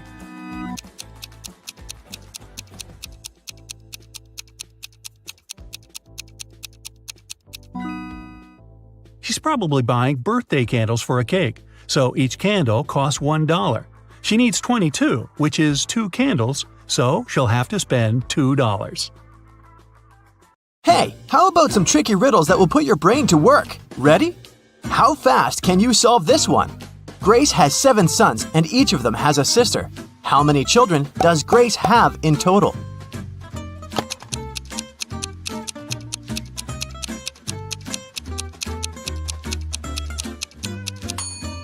The answer is 8. I bet all the sons have the same sister, so 7 sons plus 1 sister equals 8 children. Stephen's family was away this weekend, but he was found unconscious outside his mansion. Investigators had 3 main suspects. All of them were in the house when it happened. The first person was Maya, but she claimed to be innocent. "I was cleaning the house in the morning and I took a nap in the afternoon," she told the investigators. John, the butler, said, "I was told to check the food inventory in the afternoon." And the last person to be interrogated was James, the driver. He claimed he'd been far away from the house that day. "Yeah, I was driving the boss's children to a garden party." Which of these people do you think is guilty?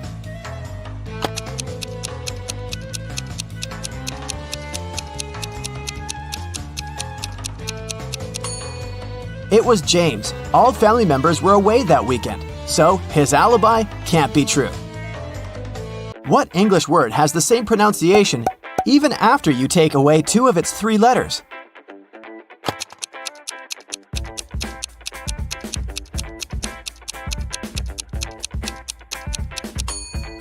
It's B. Phew, that one took some work.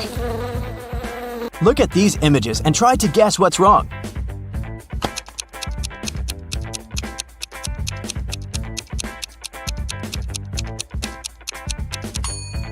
Duh! In the last picture, the woman is trying to eat soup with a fork.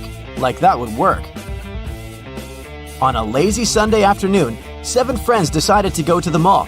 Esme, Evelyn, and Elise grabbed a cup of coffee each, while Ava, Ella, and Emma decided to drink some refreshing soda. Using this logic, can you figure out if Esther chose to drink coffee or soda?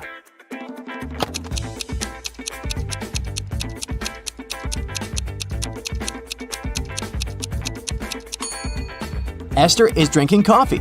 The secret is in the girl's name. Esme, Evelyn, Elise, and Esther all have 2 letters E in their names, just like the word coffee.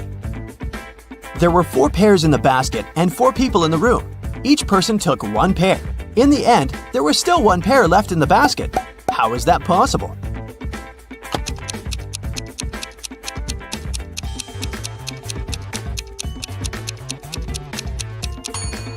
The last person took a pair that was still lying in the basket. Mary's birthday was coming up, and she decided to treat herself to a relaxing day at the spa. During a massage, Mary dozed off. When she woke up, the money she had in her purse was missing. Oh no! Mary had 3 suspects. The cashier, Erica, claimed, "I was having lunch in the back." Catherine, the masseuse, said, "I went to the back of the store to get some extra oil." The last person was Monica. She was another customer. She said she hadn't seen anything and had just been waiting for her appointment. Can you tell which one is the culprit?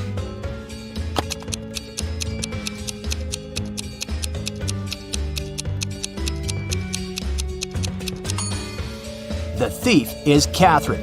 She must have waited for Mary to fall asleep and then took her things. Look at the money hidden behind the oils. Hey, it's time for a hair appointment to trim those split ends. But in this scenario, there are only 2 hairdressers in town who can cut your hair. This guy or this girl. Which one should you choose?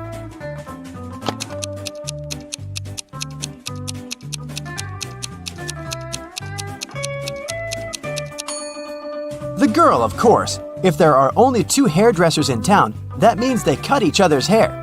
And judging by the haircut the guy gave the girl, it looks like he doesn't really know what he's doing.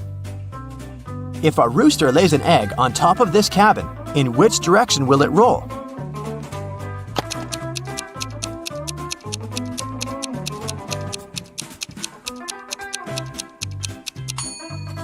Aha! Roosters don't lay eggs, so it wouldn't roll anywhere. The shopkeeper of an expensive skincare store called the police because someone had robbed his business. He didn't notice the culprit, but according to the security camera footage, there were 3 customers in the store at the time of the robbery. Police officers questioned each of them. Michael said he'd been buying some stuff for his pets. The second suspect, Kayla, was looking for ointments and some aloe vera gel.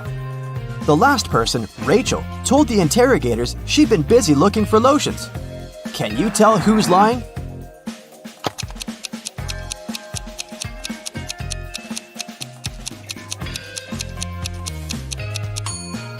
Michael is the culprit. The skincare store doesn't sell pet products. Duh. Peter is a rich man who owns a lot of expensive jewelry. One day, he woke up and noticed that all of it had been stolen. Uh-oh. He called a private detective to solve this case. Peter's wife Carla was the first one to be interrogated. "I was showering at the time," she said nervously. Bianca, the housekeeper who had been working for the family for years, was not in the house. She said, "I was cleaning the garage." The last suspect was Barb, the house chef. "I was making lunch for the family," she told the detective. Can you tell who stole the jewelry?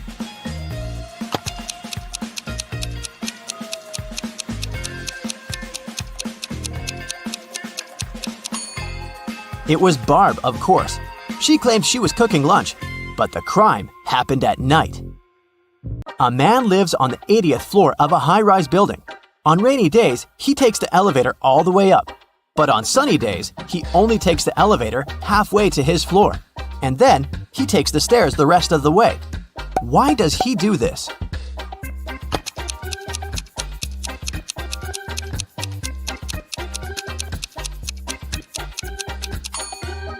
Well, my friends, it so happens that the man is short. Normally, he can only reach the 40th floor button. But on rainy days, he manages to push the 80th floor button with the help of his umbrella handle. Genius, huh? On a rainy day, Miranda decided to work from home. At one point, she went to the bathroom, but when she got back, she noticed that her cell phone and money had been stolen right in her own house during the day. There were 3 people in the house at the time. Her sister Beth claimed it wasn't her. "I was still asleep at the time because I'd gone to bed late yesterday." Her other sister Anna said she'd been taking a stroll in the garden when it had happened. "I was watching the night-scented orchid bloom." And lastly, there was Josh, Miranda's boyfriend. "I've just got home for lunch," he said. What do you think? Which of these 3 suspects stole Miranda's money and cell phone?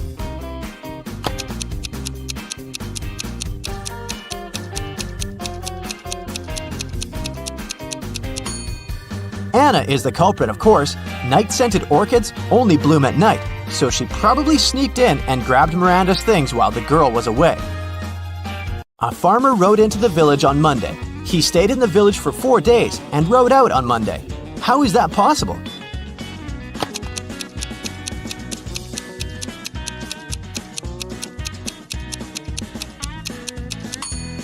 The farmer's horse is named Monday. I bet you didn't guess this one, did you? Uncle Ben's farm experienced a terrible downpour, and all but 15 pigs were missing and couldn't be found. How many pigs are still in the barn?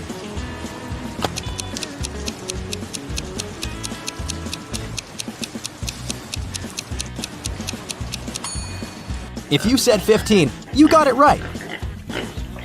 So, there are 3 important rooms in a house. The first one is a library full of rare books. The second room stores piles of money and gold. And the third room has boxes full of expensive jewelry in it. In case of a fire emergency, in which room will the police try to extinguish the fire first?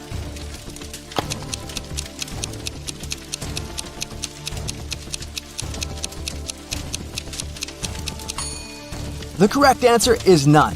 Police officers don't fight fire. That's the job of firefighters. Virginia accidentally sent an email to her boyfriend instead of her best friend. She didn't want her partner to see it, so she took his laptop while he was sleeping and tried to delete the message.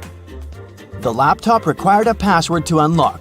Luckily, there was a post-it with a hint. History, 3. Music, 5. Book, 2, 3, 1. Yellow, 1. What's the passcode?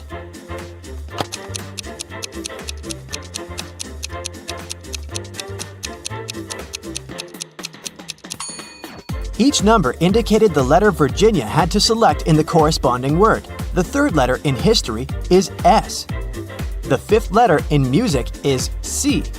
The second, third, and first letters in book are O, O, and B. And the first letter in yellow is Y. The password is Scooby. That's all for today, folks. Hope your brain is good and functioning after all these sharp riddles. See you next time! Look at these maids attentively. One of them is richer than the other. Can you figure out which?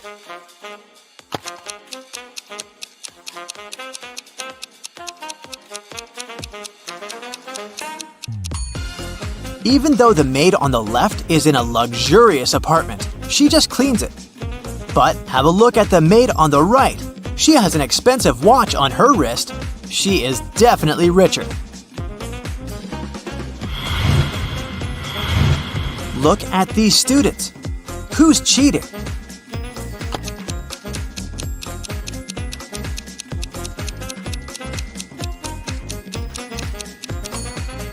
The guy in the front row, he's balancing an open book on his foot. Mrs. Lawrence went missing on Friday. Her husband informed the police and they started an investigation. The last person to see the woman was a shop assistant in a jewelry store. She confirmed that the woman wearing a red dress and red shoes had bought a necklace that day.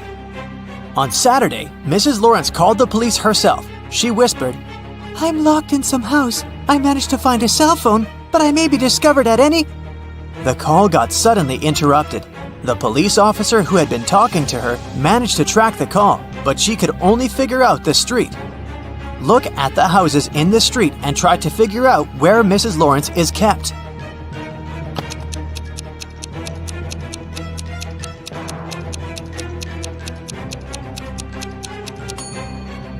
She must be in this house. Look, there's a tiny piece of red fabric on the fence over there, and Mrs. Lawrence was wearing a red dress.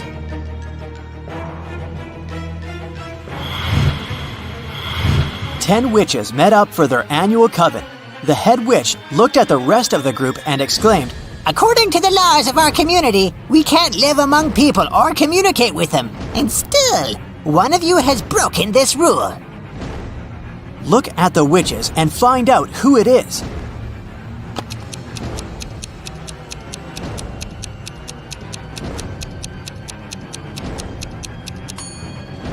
It's the witch in the purple hat. There's a smartphone in her pocket. Three friends, Kathy, Mark, and Lauren, gathered together to catch up on their latest news at Lauren's place. At one point, they decided to play hide and seek, but it was Lauren's turn to look for her friends. She easily found Mark, but even with his help, she couldn't locate Kathy. Uh-oh. Can you help Lauren find her friend?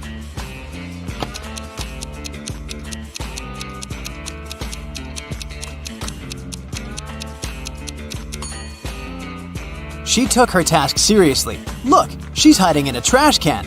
Ew.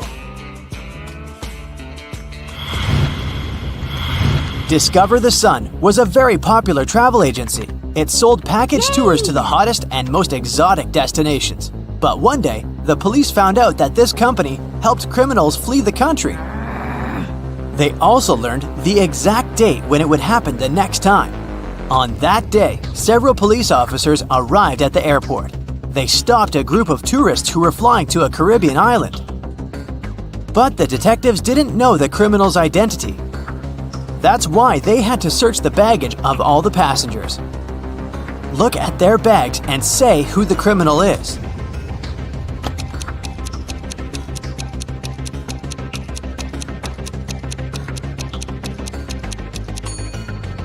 It's the young woman on the left.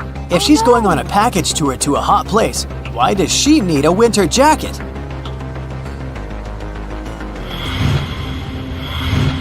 Megan invited her friends to a restaurant to celebrate her birthday. They had a lot of fun. Megan got the best birthday present ever. Her friends gave her a ring with a large diamond. But suddenly, the room plunged into darkness. After several minutes of total confusion, the lights came back on. But Megan's ring was gone. Look at the image attentively and try to figure out who stole it.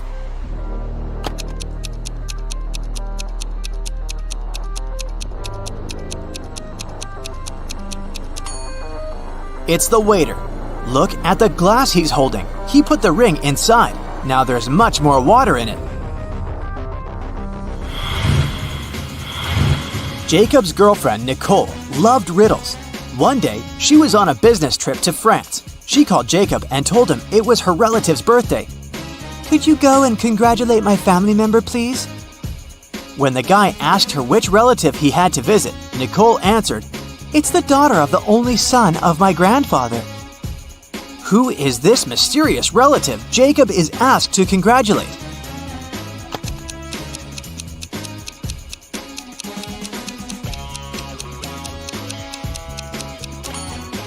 It's Nicole's sister.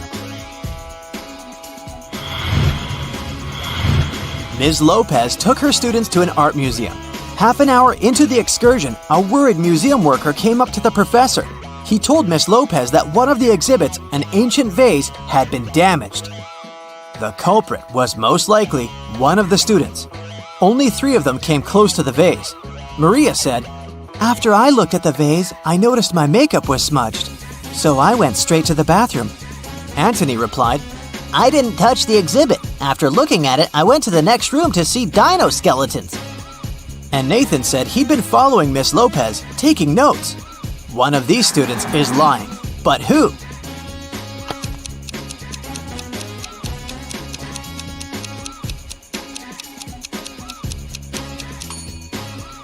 Anthony. There are no dinosaur bones in the art museum. Tyler made a bet with a friend that he could get out of any locked place. The next thing he knew, he was in a large room, locked in a cage. There were 3 levers in the wall next to the cage. If he pulled the first lever, he would let hungry lions into the cage. The second lever would fill the cage with water. And the third lever would activate a special mechanism. It'd make the top of the cage move down towards the bottom, crushing everyone and everything inside. Which lever should Tyler pull to survive?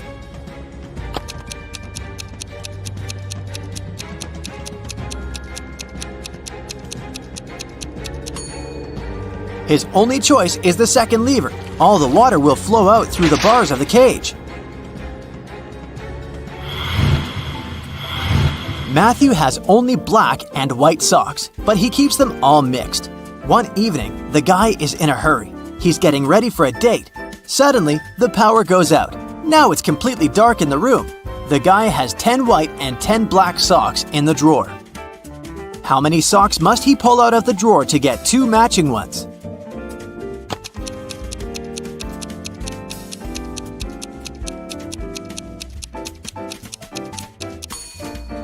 Just 3. In a set of 3 socks, he's bound to have 2 socks of the same color. Dennis, Maria, and Julie were at a party. They decided to play a game. There were 5 hats, 2 red ones and 3 yellow ones. The friends closed their eyes, took a random hat each, and put them on their heads. Then they opened their eyes and looked at one another. Each of them had to guess what color the hat on their head was. Dennis and Julie said they didn't know, but Maria exclaimed that she knew the color of her hat. What color was it?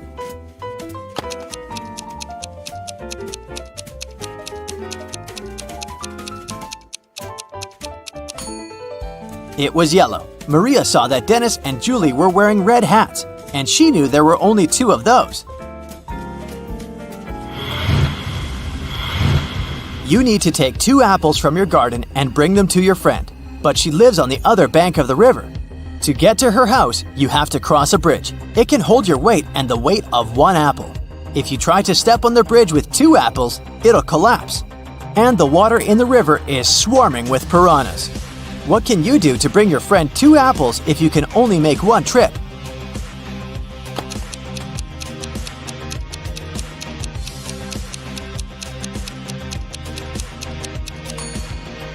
You should cross the bridge while juggling the apples.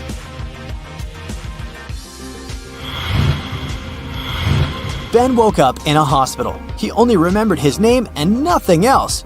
A doctor came in to check on the guy. He said 3 young women were waiting to see Ben. The women came in.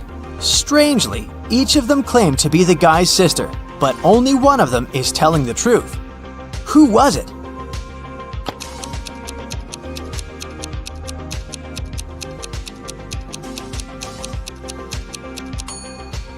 The one girl in the middle. She has a birthmark on her hand, and Ben has the same. Two roommates, Hannah and Megan, were walking home after doing their weekly grocery shopping. Hannah kept complaining about how heavy her bags were.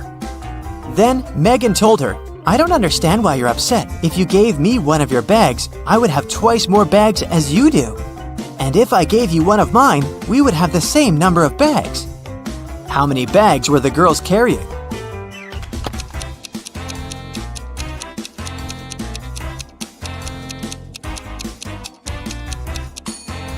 Megan had 7 bags, while Hannah was only carrying 5 bags.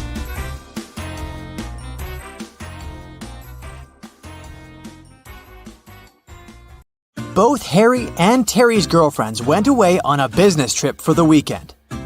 During the whole time, the couples were texting and sending each other pictures.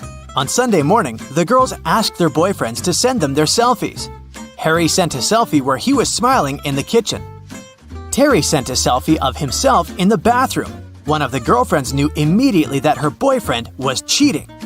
Who was it, and how did the girlfriend know?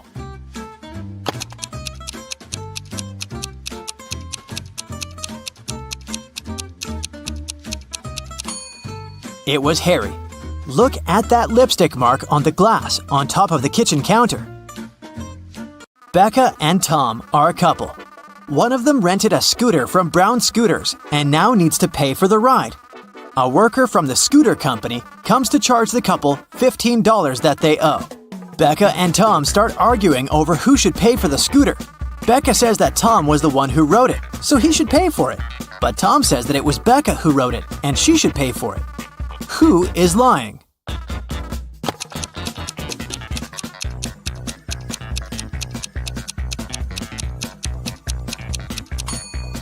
Becca is lying. Take a look at Becca's footprints. They lead directly to the scooter. There were 3 thefts at a local supermarket. One in February, one in May, and one in July. Thankfully, the security camera recorded the footage of those 3 days. The store manager called Detective Moore, asking to solve the crime. The detective took a close look at the footage and noticed one detail that helped him solve the mystery. Take a look at the images and try to figure out who the thief is.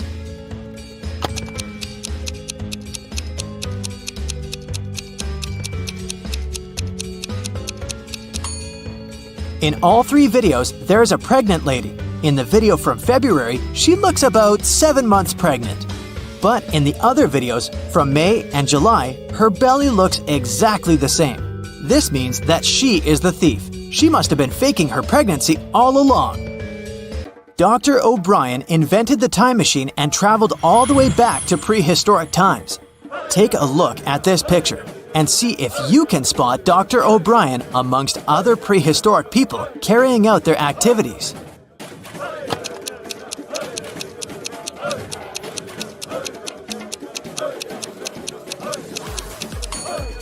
That's easy. It's the guy with the flashlight. He must have taken one with him when he set off on his journey. Katie was running late for class. When she finally arrived at the classroom, she accidentally dropped the pile of textbooks she was holding. It produced a loud thump, making the entire classroom stare at her. At that moment, Katie drew the attention of 20 eyes. How many people were in the classroom that day?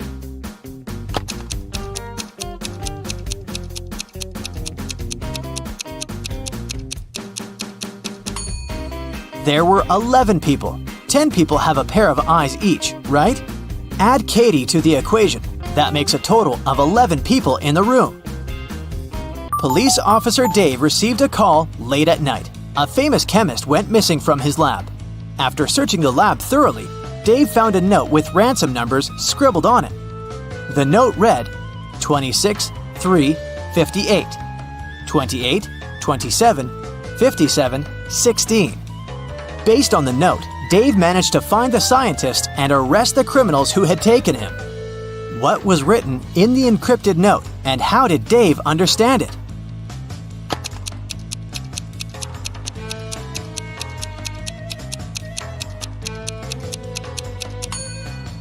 The chemist is smart. Each number in the note corresponds to an element in the periodic table. So the element that corresponds to 26 is Fe, iron. Number 3 is Li, lithium. And 58 is Ce, cerium. If you use this logic, you can figure out that the first line spells Felice, and the numbers in the second line stand for Nicholas. After figuring out the names, Dave tracked the men down and arrested them. Helena finally got herself a new guitar. She wanted to play it right away, but she had to go to school. She locked the instrument inside her room and left. When she got home in the evening, the guitar was gone.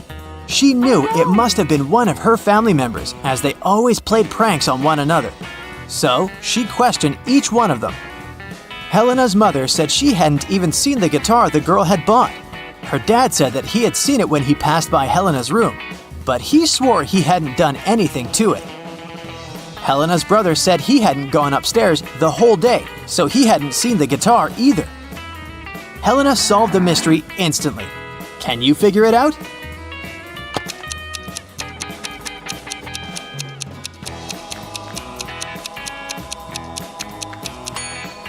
Her dad was lying. He said he'd seen the guitar when passing by the girl's room, but that's impossible. Helena locked the door when she left. A bank was robbed by masked strangers. One of the robbers asked the teller to give them all the money hidden in the bank safe. But suddenly, the teller's phone rang. It was his mother. The robber told the guy to pick up the phone to avoid arousing suspicion. On the phone, the teller asked, "Is there an emergency, Mother? Call me when you get home and I'll help you with the dinner." Then he hung up. 5 minutes later, while the robbers were still in the bank, the police arrived at the crime scene. How did the police know about the robbery?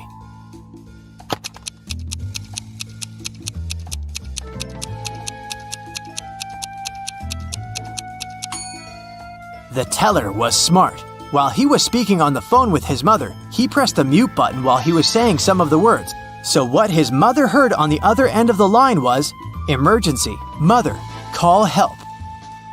On the outskirts of a town, there was a haunted house. A group of friends decided to check it out. They went there at night, but as soon as they got there, one of the friends refused to go inside and tried to stop the others. But they just laughed and left him behind. There were terrible crashing sounds coming from the house, and then everything went still. John never saw his friends again. How did John understand that there was something seriously wrong with the house?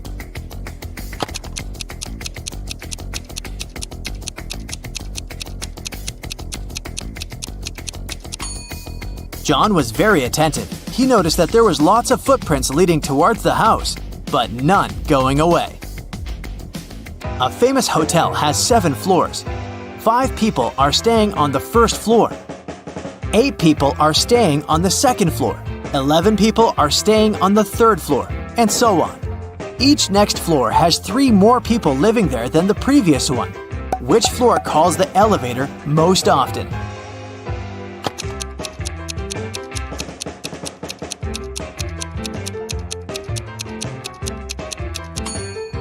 The first floor. Any person staying on a floor other than the first has to call the elevator to reach their destination. In a small town, 3 teachers asked for sick leave on the same day. Janet said she had got into a car accident and broke her leg. Now she was having difficulty walking with the cast and all. Emma complained she'd had a very unfortunate workout and injured her neck. She couldn't even turn her head. And Tina said that she'd fallen from her bike and hurt her arm. One of the teachers is lying. Can you tell who?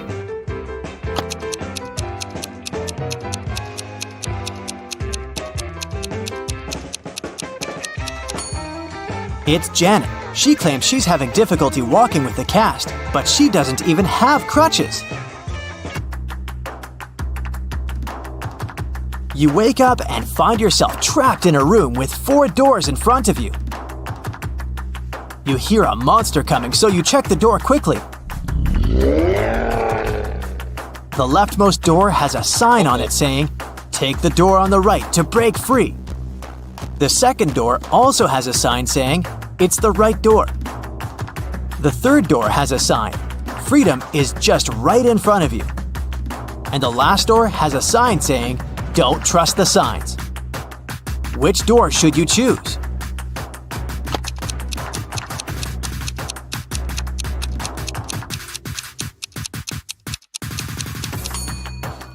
Well, there's a little bit of wordplay here.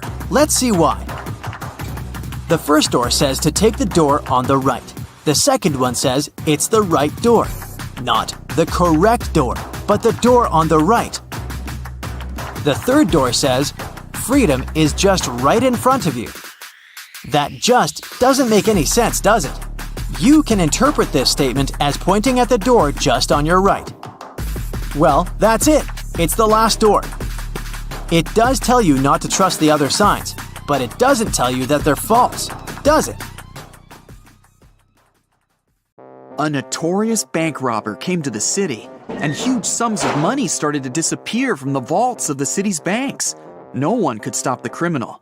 They were never caught on CCTV cameras. Bank security officers never saw anything suspicious. There was only one strange thing about the thief.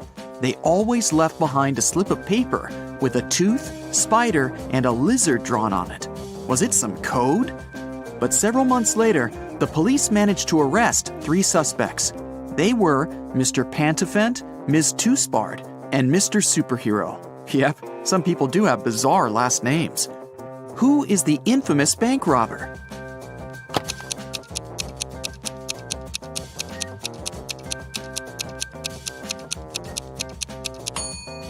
It was Miss Toothspard. The pictures she kept leaving behind were her hint. Tooth, spider, lizard. Brandon's wife Brenda went to visit her friend who lived in another town. They agreed she would call her husband when she arrived there. But instead of calling, she sent him a message. Hey, everything is fine. I'll just go downstairs to buy coffee. I'll be brief now. More details in the next message. Love ya. Once Brandon read this message, he jumped into his sports car and rushed to the town where his wife had gone. Why?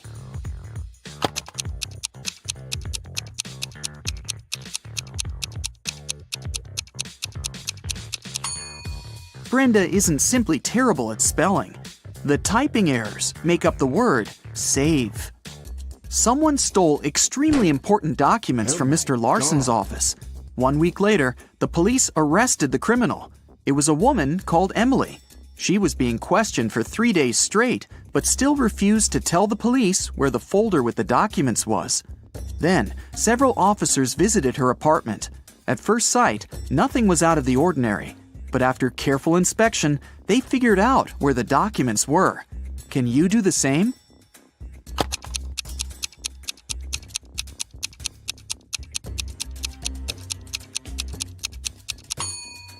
One floor tile seemed to be loose. Once the officers lifted it, they found the papers. When Victoria went to college, she started to live in a dormitory, sharing a room with another girl, Maria. Victoria's neighbor was very popular with guys. She had 3 admirers, Walter, Nathan, and Jeremy. But one day, Maria disappeared. Victoria was sure one of the guys was behind this. Maria loved drawing, and there were several pictures on her table. Victoria looked at them attentively and realized who she should ask about her friend.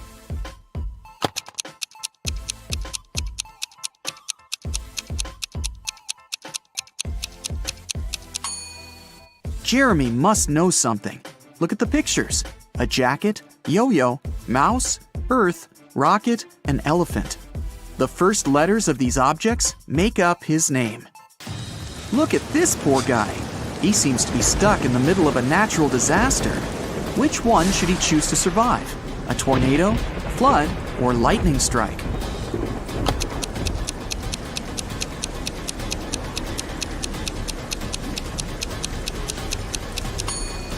The only place where the guy might find some kind of shelter is a high hill behind his back. High ground during a lightning storm or a tornado is a terrible idea, which means the man will only be able to survive a flood. Carl was a rich man who had 2 adult sons, Ethan and Christian. They all lived in one house. One day, Carl saw that his most expensive ancient Chinese vase was missing. The only people who were at home the night before were his sons. The man didn't want to involve the police. That's why he decided to talk to each of his sons himself. He saw Ethan driving through the gates. He was back from his daily visit to the bakery. The guy said that the night before, he'd been practicing the guitar in his room. He didn't notice anything suspicious. Christian was near the swimming pool.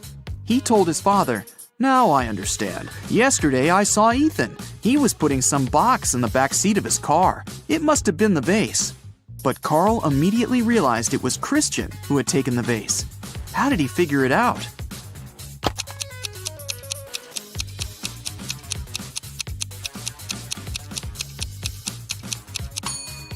Ethan drives a sports car. It only has 2 seats. He couldn't have put the box in the back seat. It means Christian is lying. Jack and Deborah lived in a pretty small house near a forest. One day, the man went for a walk and never came back.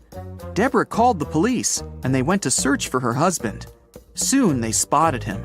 He was lying on the ground, trapped under a large tree that had fallen on top of him. Suddenly, a stranger appeared from behind the trees.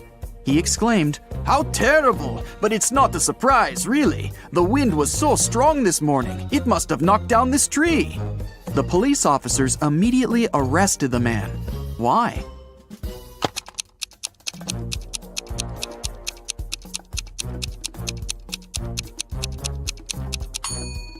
The tree doesn't look broken by the wind.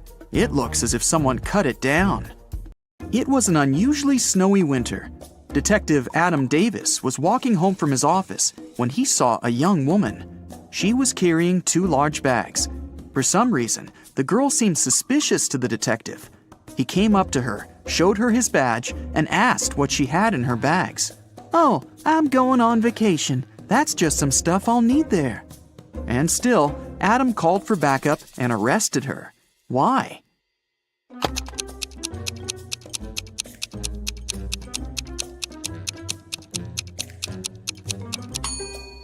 Look at the woman's footprints. She got out of the house through the window. A bizarre way to leave your own home. She must have broken into the house, and there are stolen things in her bags.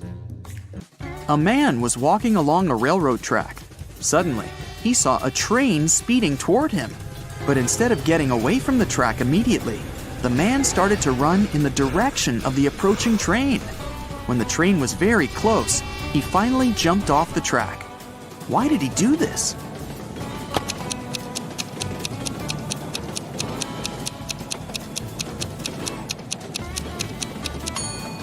When the man saw the train, he was on the bridge. He couldn't leave the track right away, and the nearer end of the bridge was closer to the oncoming train. Ryan worked as a cook's assistant in Mr. Miller's house. One day, the man's competitors promised Ryan to pay him a huge sum of money if he poisoned the rich businessman. Ryan waited until the cook took a day off. Then he made dinner for the whole family, Mr. Miller, his wife, and their 2 children. Each family member ordered a different dish. Ryan only poisoned the one the businessman was going to eat. You can save Mr. Miller if you guess which dish is his. Keep in mind that Donna, the man's wife, is a vegan. The businessman himself loves meat. Kira, the daughter, is on a diet, and Amy can't eat sugar. So, which dish did Ryan make for Mr. Miller?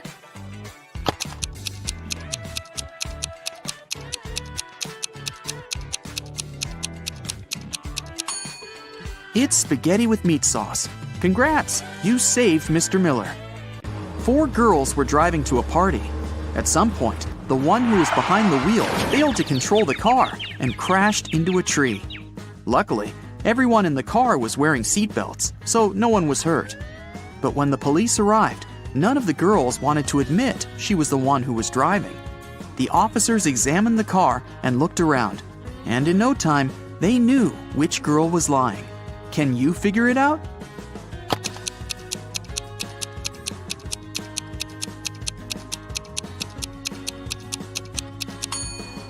Almost all the girls are wearing really high heels. It must be extremely uncomfortable and unsafe to drive wearing such shoes. And only the girl in the black dress has sneakers on. She was the driver.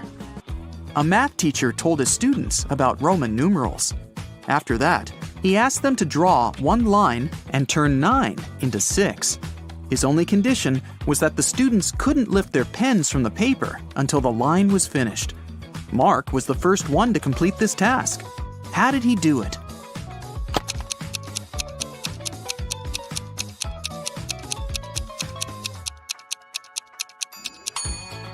He drew the letter S in front of IX and got 6.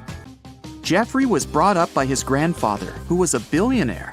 Unfortunately, the guy didn't seem to know the value of money. The elderly man worried about his grandson. He told Jeffrey he would stop giving him money until the guy got married.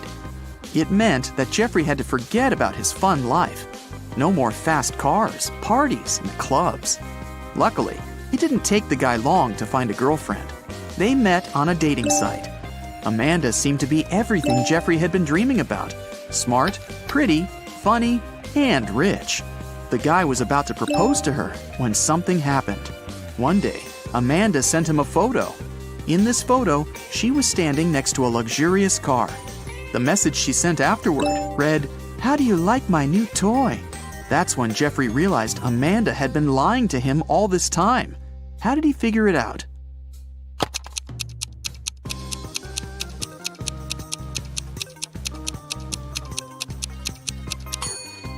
The girl is wearing a badge in the photo. She must be working at a car dealership, not buying extravagant cars. There was a blackout in the city, but a bus driver still noticed a dog on the road. He managed to stop in time not to hit the animal. How come?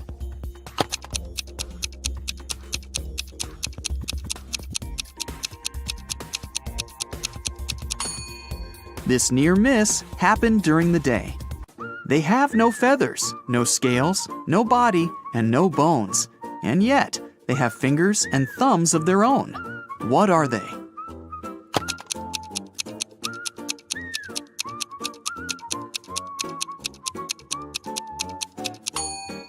A pair of gloves. Are you up for a detective challenge? Then grab a pen and a piece of paper. Each correct answer will give you 1 point. You'll find the results at the end of the video. Aaron has just become a detective and already got his first real case. He has to work undercover at a luxurious resort. The police suspect that the hotel owners are involved in some shady deals. Aaron's first task is to sneak into the manager's office and check his documents. But the door is locked, and there's a combination lock.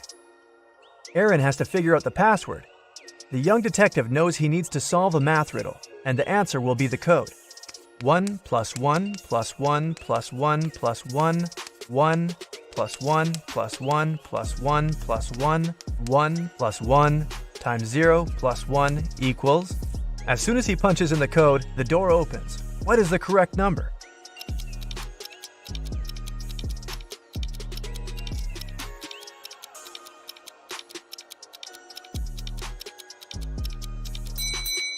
It's 30. There are no mathematical symbols at the end of the first and second lines. It means the whole thing looks like this. 1 + 1 + 1 + 1 + 1 1 + 1 + 1 + 1 + 1 1 + 1 times 0 + 1 equals 30. Aaron manages to get into the office and look through the papers, but he doesn't find anything useful there. While the detective was busy, one guest discovered her diamond ring and earrings were missing. Someone must have stolen the jewelry. Aaron has 3 suspects: Walter, another guest, Alice, a maid, and Alan, a porter. The undercover detective decides to check their rooms. He can't spend much time there, but what he sees is enough for him to understand who the thief is. Can you figure it out?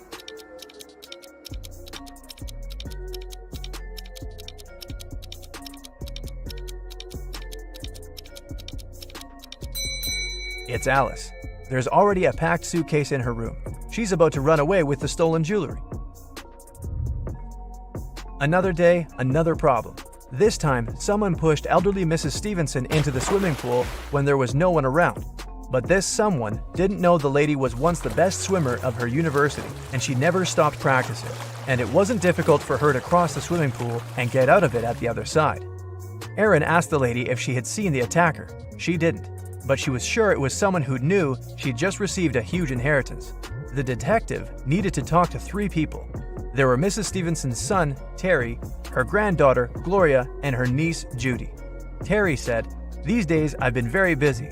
Something urgent came up at work. I don't even have time to leave my room to go to breakfast or dinner." Gloria asked Aaron to keep her secret. She was seeing a waiter she'd met at a beach cafe. If her relatives found out, they would be furious. And Judy told Aaron she'd taken a car to go shopping to the city center. Who is lying?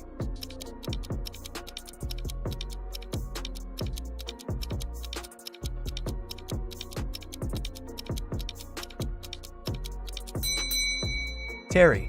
The man looks sunburned. How can it be if he hasn't left his room for days? Aaron suspected one guest was involved in the newest criminal scheme of the hotel owners. He started to follow the man, watching his every step. At night, the detective would climb the tree growing next to the man's room and check if he was doing something fishy. One night, he saw the man tossing and turning in his bed for hours. He must be up to no good, Aaron thought. As if on cue, the man picked up the receiver, dialed some number, waited for a while, and hung up without saying a word. Soon after that, he fell asleep. What was the whole thing about?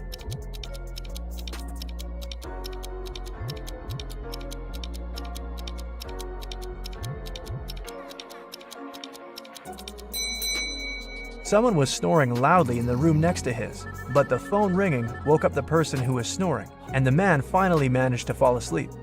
Finally, our undercover detective seems to be on the right track. A rich businessman, Mr. Wilson, disappeared from his room. It was rumored he'd come to buy the resort from the current owners. The police questioned 4 suspects and shared this information with Aaron. The businessman's assistant said, "I felt unwell on our way here. I went to my room, and as soon as we arrived, took some medicine, and fell asleep immediately." The hotel owner said, "We agreed to meet with Mr. Wilson in a conference room, but I got lost while trying to find him. I finally came there, but Mr. Wilson never showed up." Mr. Wilson's wife, who accompanied him on his trip, said, "My husband was going to meet with the hotel owner. I'm not interested in business, so I went to the spa." Who is behind the businessman's disappearance?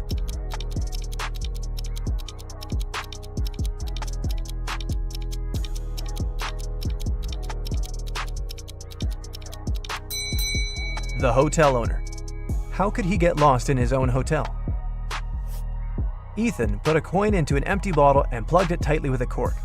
Then he told his friend he'd remove the coin without breaking the bottle or taking out the cork. And he did it. How?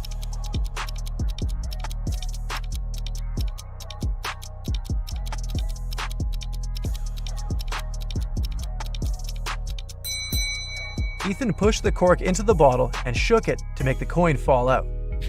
Jack was about to fail his exam. Luckily, the professor gave him one last chance. The guy had to arrange 4 nines to make them equal 100. He could use any math symbols. How did he do it?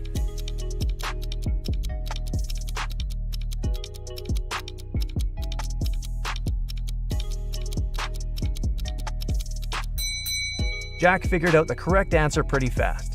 99 plus 9 out of 9 equals 100. Christina was dreaming of dating a rich boy from her college. After doing some research, she settled on 3 guys. All of them were nice and interested in her. But the girl needed the richest. Once she saw them having lunch together. After checking what each of them was eating, Christina made her choice. Which guy did she pick?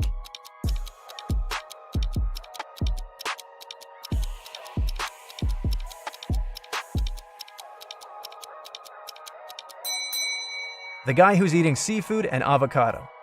Not only are these products the most expensive, but they're also the healthiest. When do you look at number 2 and say 10?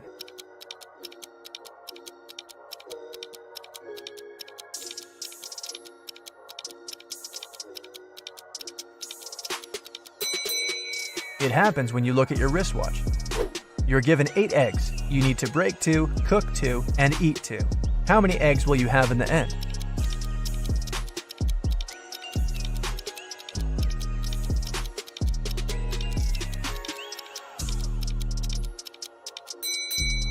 You can break, cook, and eat 2 eggs. It'll leave you with 6 eggs. Julia was angry with her boyfriend. She sent a message to her best friend who lived in Switzerland. In this message, the girl complained about something the guy had done, but her friend sent her a very strange reply. Give, get. Give, get. Give, get. Give, get. What did Julia's friend mean?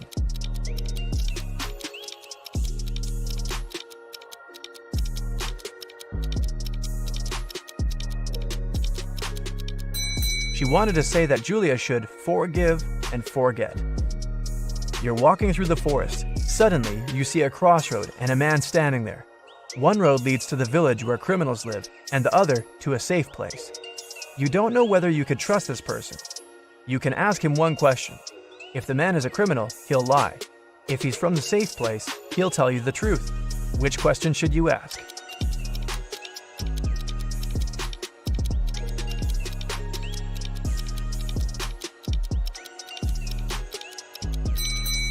Where is your village? If the person is innocent, he'll send you to the safe place. If he's a criminal, he'll lie and point to the safe place too. It was Mr. and Mrs. Anderson's wedding anniversary, and everyone was getting ready for the party. Mrs. Anderson wanted to put on a diamond bracelet her husband gave her for their wedding. When she opened her jewelry box, she didn't see the bracelet. Trying not to panic, the woman called her teenage daughters, Joan and Andrea. "I've told you 1,000 times not to touch my things, and still, one of you has taken my jewelry again." Joan shouted, "I haven't touched your jewelry box." Andrea also denied taking her mom's stuff. "Why would I need your bracelet? I've got lots of my own." Which girl is lying?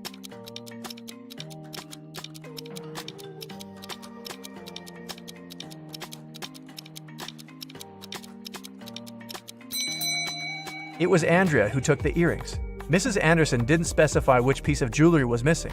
Then how did the girl know it was a bracelet? Can you figure out the answer to this rebus riddle? Mary plus Mary.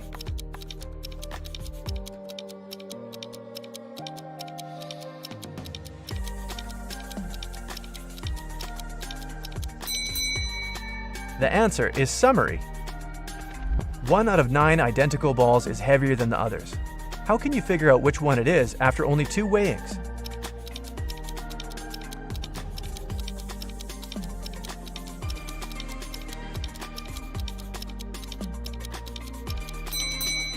You should divide all the balls into 3 groups and weigh 2 of them. That's how you can figure out which group contains the heavy ball. After that, you should pick 2 balls from the heaviest group, weigh one of them with the other, and you'll understand which ball of the 3 is the heaviest. And now, the best part. Your results. If you got 0 to 5 points, it might be too early to try on your Sherlock's hat. Practice more, pay attention to details, and you'll get there. If your score is 5 to 10 points, you're probably ready to apply for a detective's assistant position. And then, with some more experience, you might even replace your boss one day. And if you got 11 to 15 points, you can easily open your own detective agency. You have a sharp eye for details and amazing logical skills. Yep, the police found out that several criminals were going to leave the country by plane. Unfortunately, no one knew what they looked like or how big the group was. 4 suspicious men were detained and their baggage was examined. Can you figure out who is innocent?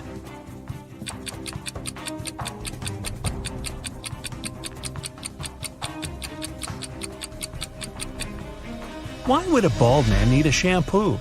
A supposedly blind person with a flashlight? Toothpaste without a toothbrush? It seems only the man on the left isn't a criminal. Anne invited her friends to spend a week in her house. The young people were having tons of fun. The day before they had to leave, a terrible storm started. It was pouring with rain. Strong winds were breaking trees, tearing down power lines, and causing power outages all over the place.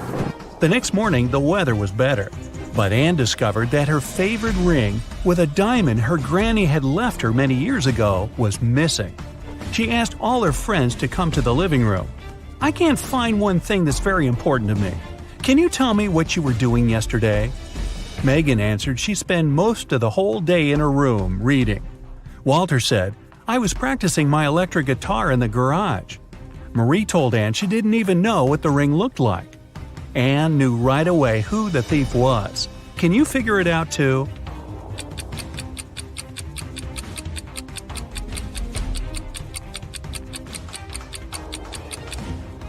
There was a power outage. It means Walter couldn't be playing an electric guitar. And Anne said nothing about the important thing being a ring. So how did Marie know it? Walter and Marie stole the ring together. A jewelry store manager called the police. "Help!" he shouted. "My store has been robbed!" When the officers arrived at the place, they couldn't see the man. Suddenly, they heard someone banging on the door. They didn't notice this door at first because it was hidden in the corner. When they unlocked it, they saw a man. It was the manager.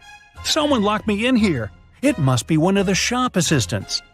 The police officers asked the man to call his employees. They were going to question them. "Just a second, I can't find my phone." "Ah, here it is."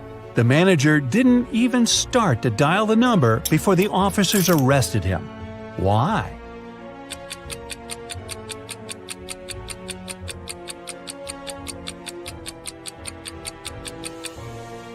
If he was locked in the room and the phone was lying on the counter, how could he call the police? Police Detective Thomas Davis was walking along the street on a winter evening. Suddenly, he saw a person in a black mask sneaking out of a house through the window. They were carrying 2 large bags. The detective realized it was a burglar. He ran after the stranger, but they turned the corner and disappeared.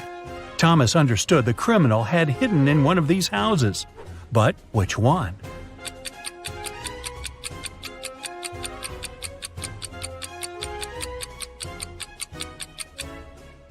It can't be the house on the left. There are too many people inside. There are no footprints in the snow leading to the house on the right. It means no one has been there for quite some time. Which leaves us with the house in the middle. Nathan sneaked out of the house late in the evening to meet his girlfriend. The teenager thought he was extremely careful and quiet, but his whole family knew about his plan. They were aware the guy would return at midnight. They decided to make a bet. The one who would see Nathan first when the guy started climbing the fence would be the winner. No chores for them for 1 week. Not to fall asleep, Nathan's dad switched on the TV. The teen's grandfather settled in the living room to read a book. The grandmother went to the kitchen to make pizza. And Nathan's mom went to her room, sat down on the floor, and started to meditate. Who's going to be the first to spot Nathan when the time comes?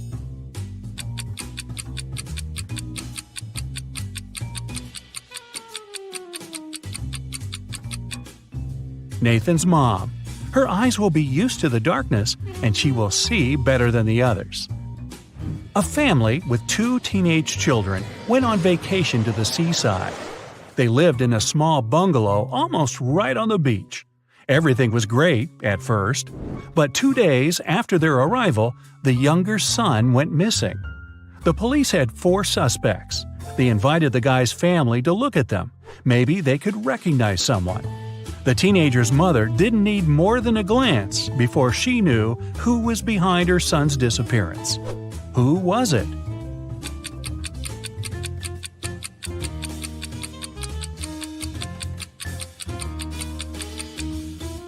It's the man wearing the missing guy's baseball cap. Carl, an heir to a giant fortune, was found unconscious during a wild party. His sister, Sarah, stumbled across him in the bathroom. The guy was lying on the floor, barely alive. Sarah immediately called the ambulance and police. Carl was taken to a hospital. Doctors saved his life, but the guy was still unconscious. He couldn't talk. When the police questioned Sarah, she told them that her brother had felt unwell. He went to the bathroom to freshen up. After some time, she heard some noise and went to check on him. Carl must have slipped and hit his head on the sink. After the police officers heard this story, the sister got arrested right away. Why?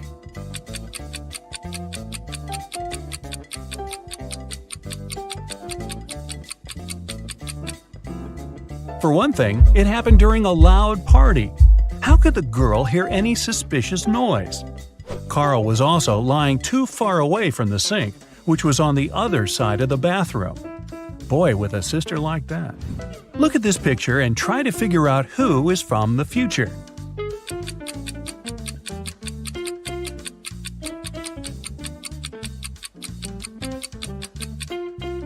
Well, I'm pretty sure there were no flashlights in the Stone Age. All the people working in the office, Janice, Brian, Teresa, Sean, and Roy, used the fridge in the kitchen to store their lunch. On Friday, Janice opened the fridge to get her bacon and cheese sandwich she brought from home. But it wasn't there. Someone had eaten her lunch. Who was it?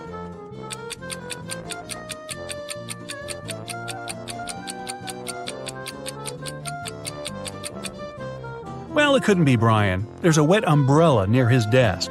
He has just come in. Teresa is a vegan. She eats neither cheese nor bacon. Roy is on a diet, and such a sandwich is by no means light food. This means Sean was the one who stole Janice's sandwich. You bad boy. When Joe came to work, he saw his safe was open. All the money and important documents were gone. He immediately called his friend, Detective Callum. When the man arrived, Joe told him, "I think it was one of my employees. They must have borrowed my key and opened the safe." Callum questioned the three people who worked for Joe. Wayne said, "I don't even know what the safe looks like. And of course, I don't know which key opens it." Austin said, "I'm Joe's assistant. I do have the second key to the safe, but I was on holiday and just returned." And Julia just said, "I can't prove it, but I didn't do it." Who's lying?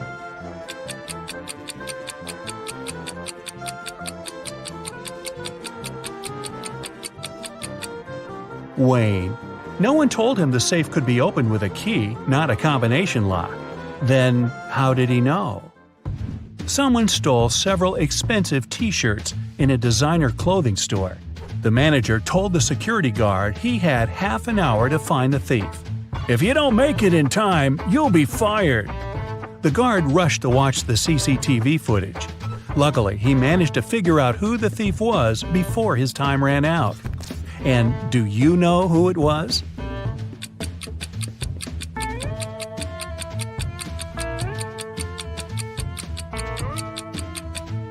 It's the man in the dark blue sweater. His belly miraculously became larger after he spent some time in the store. He must be hiding the t-shirts under his sweater. Look at this picture and try to understand what's wrong here.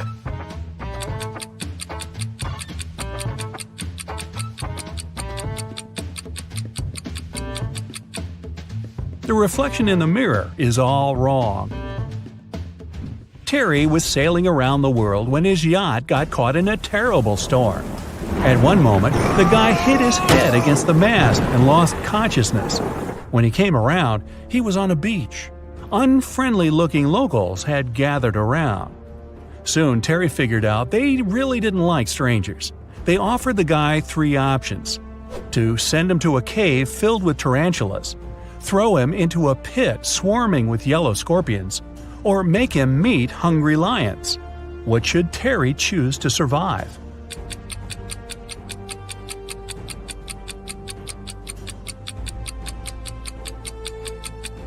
He should opt for tarantulas.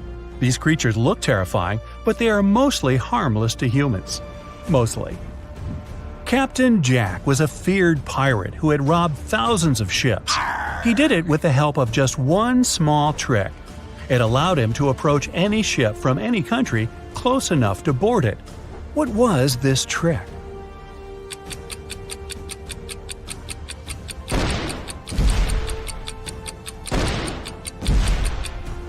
Captain Jack had a collection of flags from different countries. Instead of using Jolly Roger, the fearsome black flag, he raised the flag of the country the ship was from. It got him immediate access.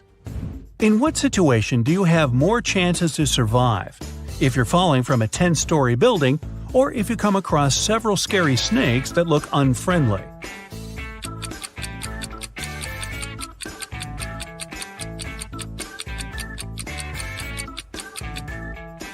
The snakes might not be venomous, then they won't cause you any harm. But if you're falling from a big height, well, only a miracle can… Nah, nothing's gonna save you. Bye-bye. 4 people are having dinner on a restaurant terrace. Jennifer's wearing 2 large gold bracelets and gold rings on each of her fingers. Martin's fiddling with a brand new phone and checking the time on his smartwatch. Connor has a tattoo on his hand and a dazzling gold watch on his wrist. Steve doesn't have any watches, rings, or bracelets, but he is wearing a smart suit. Only one of them is a millionaire. Can you guess who? ? ?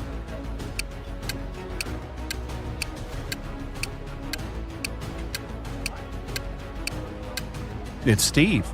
He's got car keys in his pocket, and there's a brand new sports car parked nearby. Jennifer has old ripped shoes. All that gold's probably fake.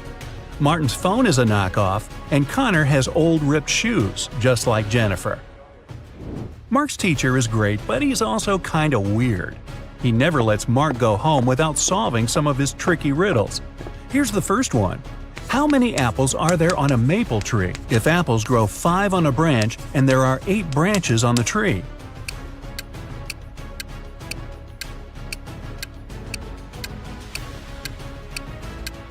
Okay, this one's easy. Apples don't grow on maple trees.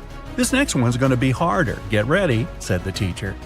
Where are there cities with no houses, forests with no trees, and rivers without water? You've got only 7 seconds.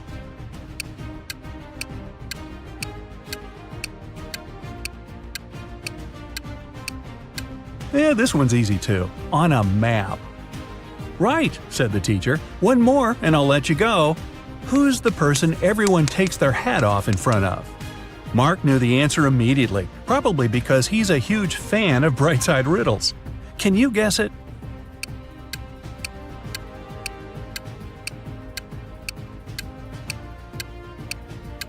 It's a hairdresser, of course. Unless you want a really weird haircut, I guess.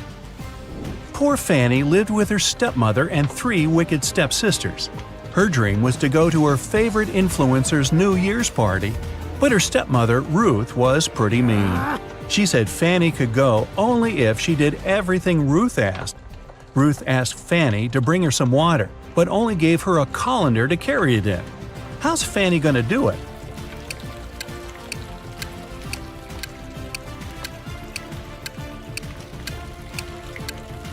Fanny needs to freeze some water and put it in the colander. Technically, it's still water.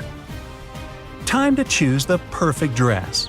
Fanny has 3 dresses, a blue one, a red one, and a green one. Which dress should Fanny wear? Find the best one in 10 seconds.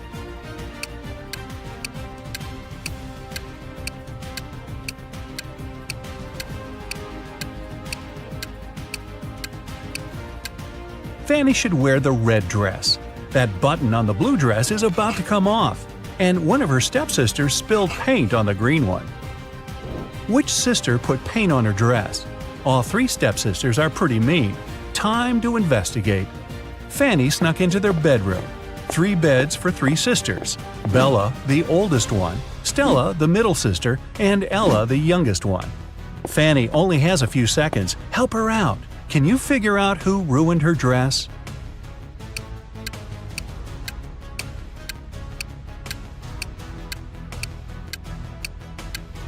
Stella's the culprit. There's a can of paint right under her bed. There's something all people in this world do at exactly the same speed. What is it?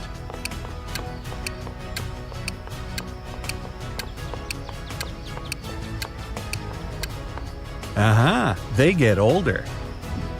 It flies without wings and cries without eyes. What is it?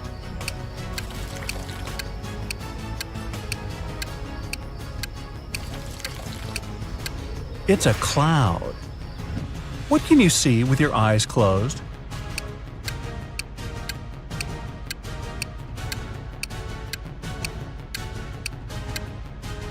A dream. Okay, enough with the easy short riddles. Let's go back to some harder ones. Jack and Jill set up a challenge. Whoever answers yes to every question wins. Jill was sneaky. She realized that there was one question nobody could say yes to.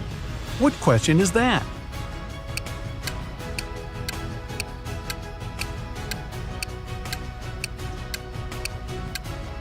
The question is, are you sleeping? She waited until Jack fell asleep and then asked him the question. Whoa, those guys are intense.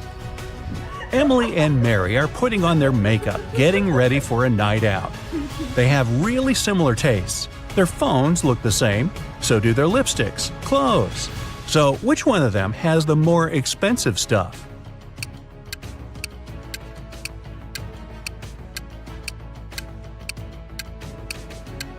It's Mary. Take a closer look at Emily. Her dress kind of gives it away, since it's obviously a knockoff.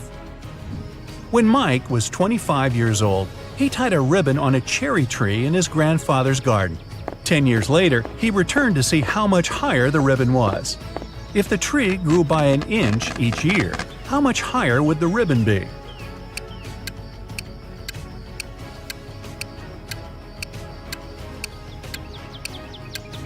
It wouldn't have changed position at all. Trees grow from the top up. The trunk just gets wider. A green apple costs $1, a red one costs $2, and a blue one costs $3. What apples and how many of them did Frank buy, if we know that he spent $3 using only 2 bills?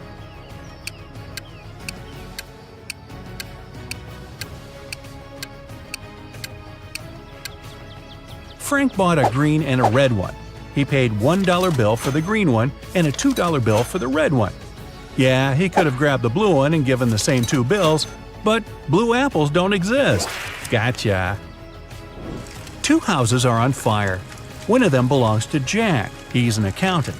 The other one is a luxurious mansion that belongs to James, a pro basketball player. Which fire should the police put out first?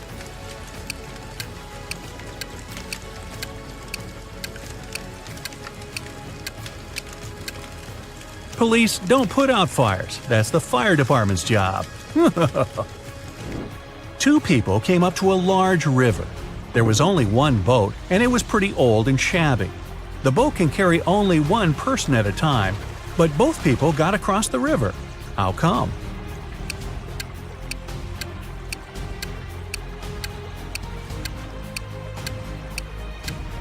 One of the people was already on the other side of the river.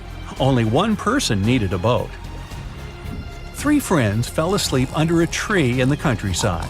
While they were resting, someone passed by and painted mustaches on their faces. When the friends woke up, they started to laugh. But then, all of a sudden, they stopped. Why?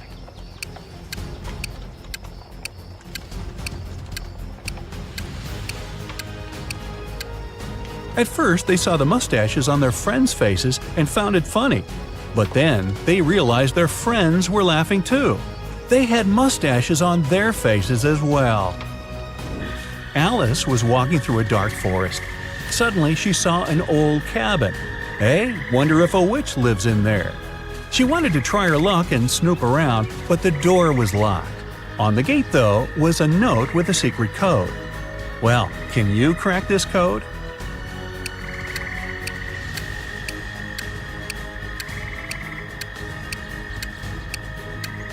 The answer is magic. 3 stars before karma means you need to get rid of the first 3 letters. 2 stars after gift mean you need to get rid of the last 2 letters. For coat, you need to get rid of the last 3 letters. Aunt Tilda is a huge fan of cats. She lives in a 1-story house full of cat garden statues, a cat rug, cat wallpaper, cat cushions, and about 100 cat fridge magnets. Oh, and the 25 cats that live with her. What color cat is in the painting upstairs?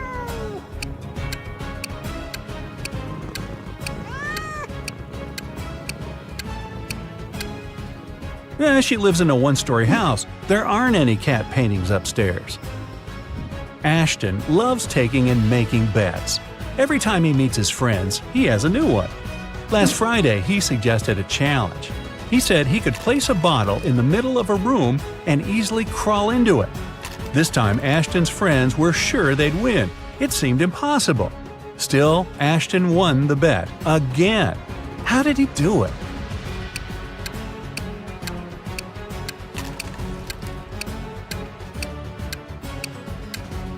He said he could place a bottle in the room and crawl into it. So he placed a bottle in the middle of the room and crawled into the room. Sneaky.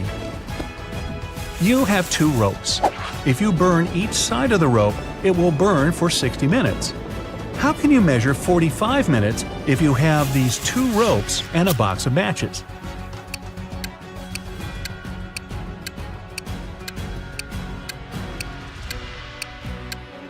You need to burn one of the ropes from both sides.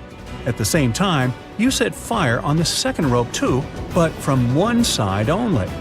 When the first rope burns down, the second rope will still have 30 minutes to go. Now, you need to set on fire the second end of the rope. It'll burn 2 times faster, and you'll burn both ropes in 45 minutes. You're in a photo gallery. After looking at the wall, you realize that one of the pictures doesn't belong. You see a raccoon, a llama, a football, and a balloon. Can you tell which is the odd one out? You have 7 seconds to guess.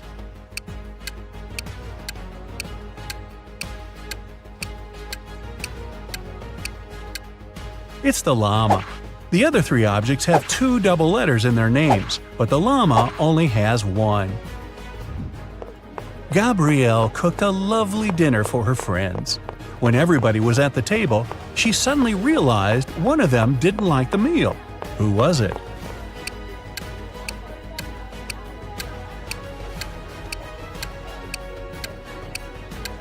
It was Mike.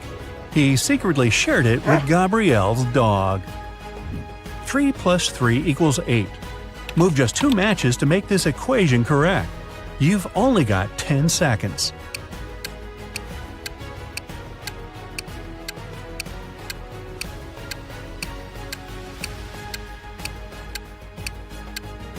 It's 9 minus 9 equals 0. Grab a match from the plus to turn the 3 into a 9, and 1 more match from the 8 to turn the other 3 into a 9. There are 5 apples in a basket and 5 people in the room. Each person takes an apple, but there's still only 1 apple in the basket. How come?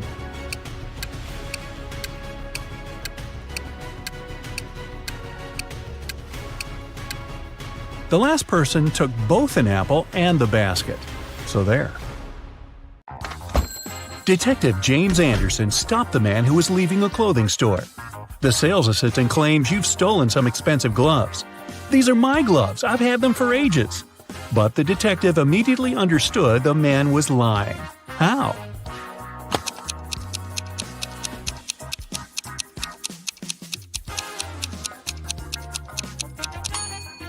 The man wouldn't be able to use these gloves. They are both for the same hand. A phone call woke Detective Anderson early in the morning. "My house has been burgled," Mr. Harrison shouted. When James arrived at the man's house, he heard the following story. "While I was away on business, my neighbor Adam was looking after my house." That's when Adam decided to chip in. "I heard some noise coming from Mr. Harrison's house yesterday. I came up to the window to check if everything was okay. It was very cold, and the window was completely frozen. I breathed on the glass to unfreeze it a bit and saw that everything inside was in a mess. I immediately called Mr. Harrison." "And now," Detective Anderson said, "tell us where the stuff you stole from your neighbor is." How did James understand Adam was guilty?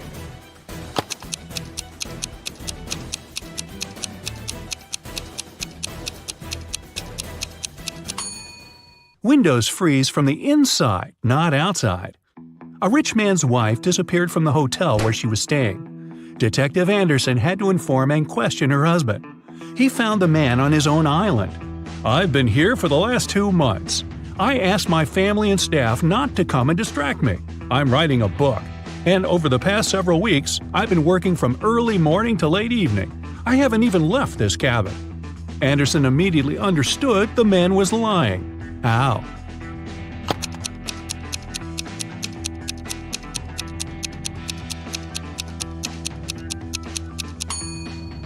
There's only a thick notebook and a pen on the man's desk.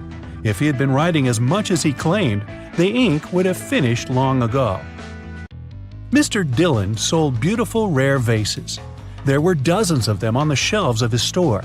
One day, the man called the police. When they arrived, the owner had his head bandaged. His store was a mess. "These guys ran into my store and grabbed the money and the most expensive vases. Then they hit me on the head and I blacked out." Detective Anderson immediately understood that Mr. Dillon was lying to get the insurance money. How did they figure it out?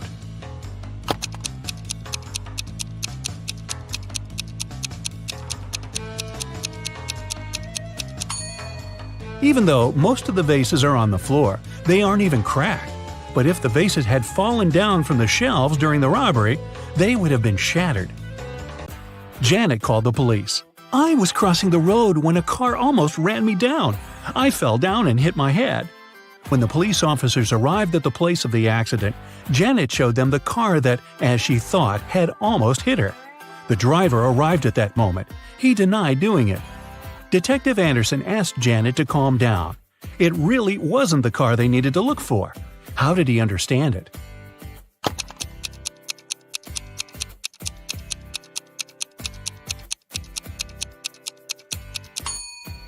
It was raining when Janet was crossing the road, but there's a dry spot under the man's car. It means it had been standing there for a long time and couldn't have hit Janet. Look at these two bloggers. As you can see, they both seem to be very popular. They also have the same amount of likes. But there's something wrong with one of them. She must be hiding something. What is it?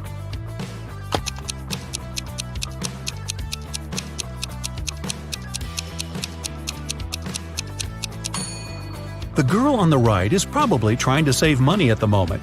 The logo on her bag looks like the Chanel logo, but it's written Gucci underneath. Detective Anderson was on a train. He had very nice fellow travelers. They were talking and laughing when the train entered a tunnel. Everything was plunged into darkness for several minutes. When the train left the tunnel, one of the passengers, Ella, exclaimed, "My diamond brooch! It's gone!" Everyone started talking nervously, looking at one another. That's when Anderson calmly said, "I know who took the brooch. I saw it." How could he see it?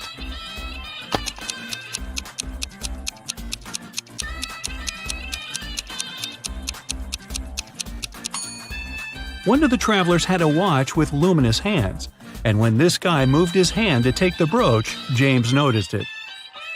It was a scorching hot day when Larry made a bet with his friends. The guy told them that water produced by different companies tastes different too. At that time, they were chilling in the garden of one of Larry's friends, drinking water and lemonade. "You can blindfold me. I'll take a sip from 2 bottles of water, the one we have on the table and the one you'll bring from the kitchen." I noticed it was another producer. I bet I'll be able to tell the difference. Then he did exactly that. His friends were ready to give Larry the money he had won, but Detective Anderson, yep, he was there too, cut in. "You were cheating," he said. Why did he think so?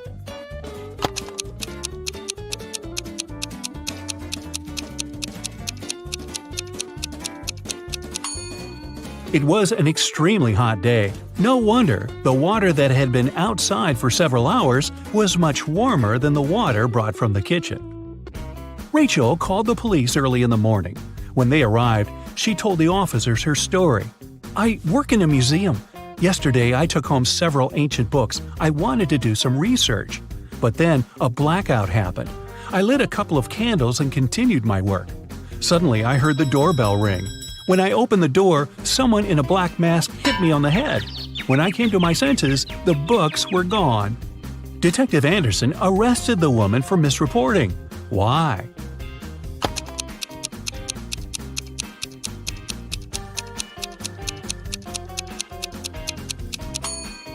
If there had been a blackout, the doorbell wouldn't have been working. Detective Anderson was walking along the river when he heard someone screaming. It was a young woman. She was drowning. James immediately left his shoes and backpack on the ground and dove into the water. Luckily, he was in time. When James was pulling the woman out of the river, he saw a passerby standing next to his stuff. Unfortunately, I can't swim, but I looked after your things," the man said. "Then why did you rummage in my backpack?" James asked. How did he understand someone had opened his backpack?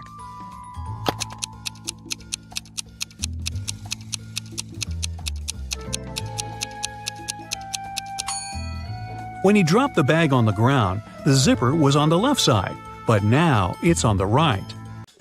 Detective Anderson found out a smuggler was going to leave the country through the largest airport in the city. He arrived there and detained 3 suspects. Look at them and try to figure out who the smuggler is.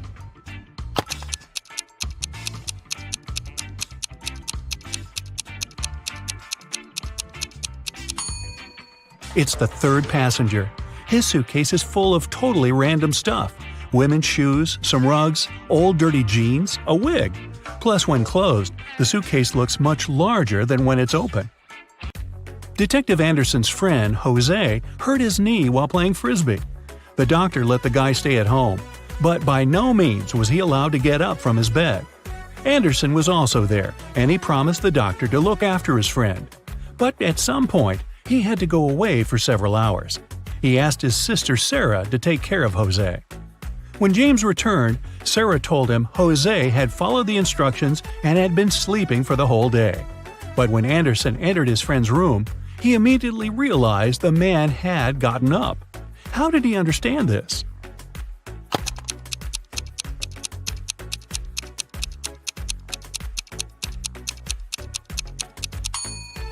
Jose moved his bedside lamp from the desk to his nightstand and plugged it in. Detective Anderson's sister, Sarah, was married to Michael, a professional cyclist. One Saturday morning, James came to visit them and noticed that everyone was extremely nervous. It turned out Michael was going to have a challenging cycling tournament. "I promise I'll bring you the bouquet they give to the winner," Michael told Sarah. 4 hours later, he indeed came back with beautiful flowers. But James realized right away Michael hadn't won the tournament. How?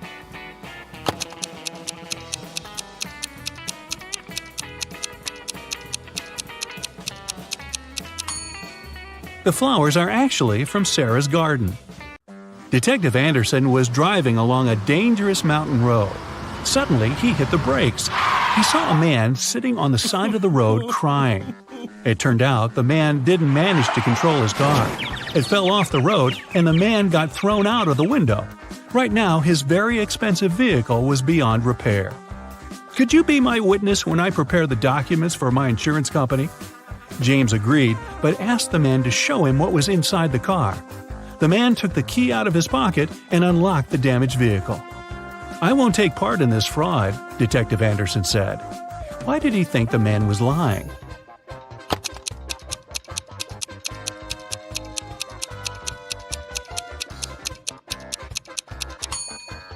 If the man had been thrown out of the car, the key would still be in the ignition. Detective Anderson's friend Hannah called him and asked the man to visit her. She said it had to do with her husband, Martin. "He told me he had to go on a business trip to the mountains. He didn't really want to go there because he hates cold weather. But he had to, so we packed tons of warm clothes and left. When Martin arrived there, he sent me a photo from his hotel room. I feel something's wrong with this picture, but what exactly?" Anderson needed no more than a glance at the photo, and he realized Martin had indeed lied to his wife. How did he figure it out?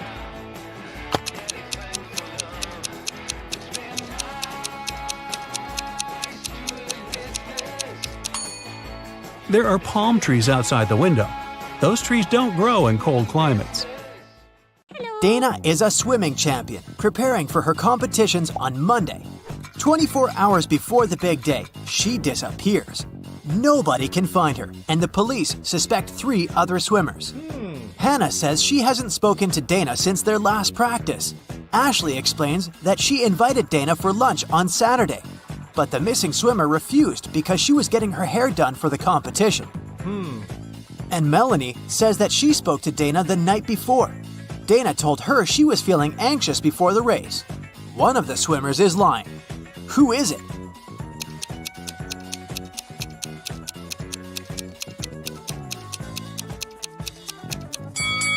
Ashley knows where Dana is.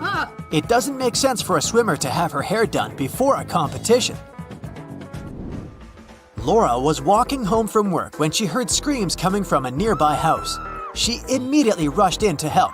She followed the voice and it guided her to a basement. As soon as she walked in, the door slammed shut. 3 portals opened in front of her. Only one of them led to safety. The first portal was filled with giant venomous spiders. In the second portal, there was a huge suspended rock that was supposed to crash down the moment someone stepped in. In the third portal, 7 hungry crocodiles were waiting for their next victim. Can you help Laura choose the right portal?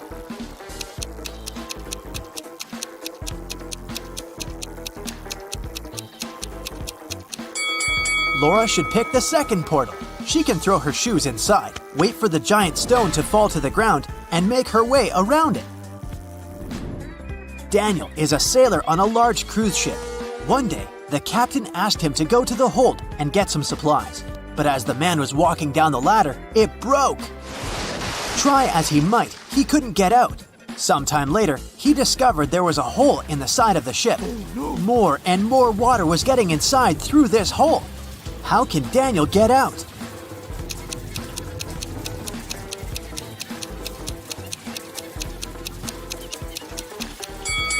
He can put on one of the life jackets that are in the room and wait for the water to fill the hold.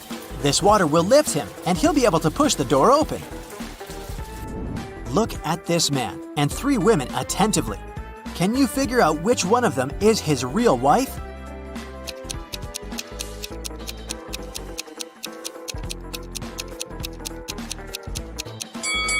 It must be the girl on the left. Look, unlike the other 2 girls, she has nothing in her hands. At the same time, the man is holding a purse, which, if we're honest, doesn't match his style at all. Ben and his girlfriend Amelie went to explore a cave and got lost. After some time, they came across 2 people, a guy and a young woman. The man, bearded and rough-looking, had a shovel in his hands. "I've been stuck here for a week. I know how to get to the surface, but I need your help. Come with me." The young woman exclaimed, "Don't trust him. He's a criminal." Oh no. Follow me. I've been stuck here for way longer than him, but I think I know where the exit is.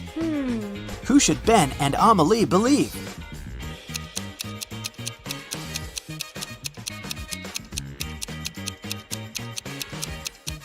Ben and Amelie decided to follow the man. If the girl had been in the cave for so long, why did she look so tidy and have fresh flowers in her hair?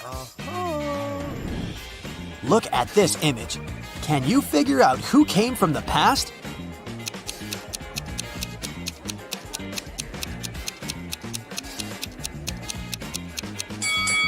It's this guy.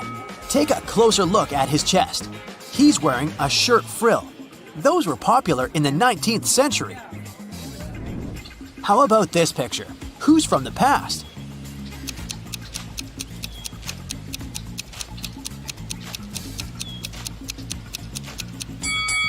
I bet it's this young girl. Look at her weird hat. And now, will you be able to spot the time traveler?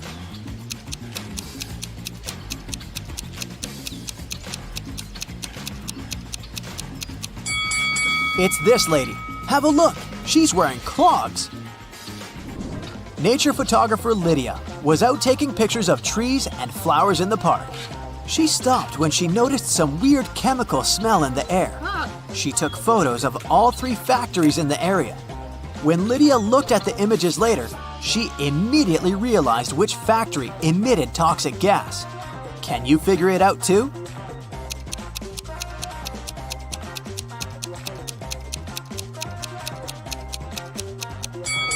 It's not the first factory. It seems abandoned. The second one is surrounded by trees and flowers. It means the smoke coming out of its funnels is safe. It's the third factory that's the toxic one. The trees around it look dry and unhealthy, and the flowers have turned black. At the airport, a furious traveler claimed that the contents of his baggage had disappeared. "When I got my suitcase, it was empty. I want compensation." After checking the passenger's info, an airport worker found out that he had indeed left London with a heavy suitcase. And now his bag was empty and a bit wet. But don't you think the whole situation is a bit suspicious? Can you figure out what probably happened here?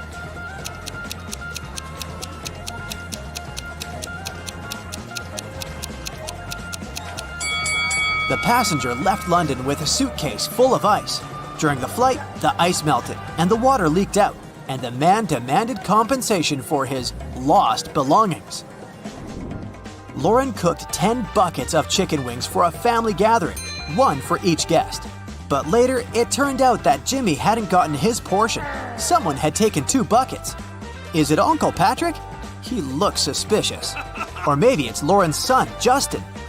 He's wearing this creepy, knowing smile.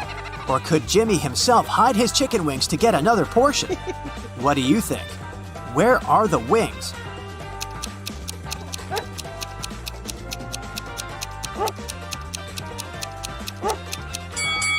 look at the dog. It wouldn't leave Uncle Patrick's side. It can smell the meat the man has hidden. Damien was at work when he found out he'd won the lottery jackpot. He told his accountant he wanted to give half of this money to his best friend Logan.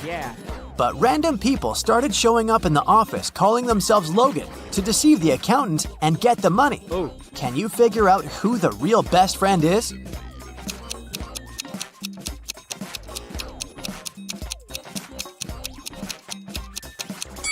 It's the guy wearing a matching bracelet with Damien. Emily was standing on one side of the river, and Anna was on the other. Anna shouted to Emily to come and meet her, and Emily did that. There was no bridge across the river, but she crossed it anyway without even getting wet. Hello. How did she do it?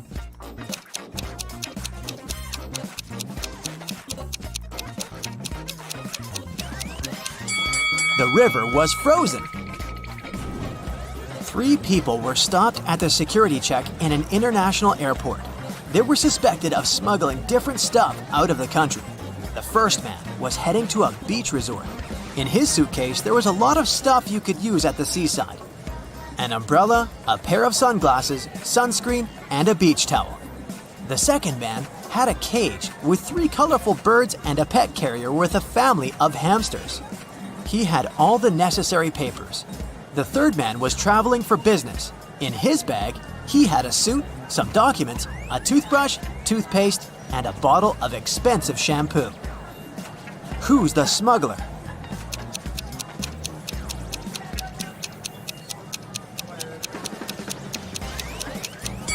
It's the third guy. He's bald. Why would he need this shampoo? 5 men were fishing in a boat not far from the shore. A big wave turned the boat over and all the men fell into the water. And still, not a single man got wet. How come?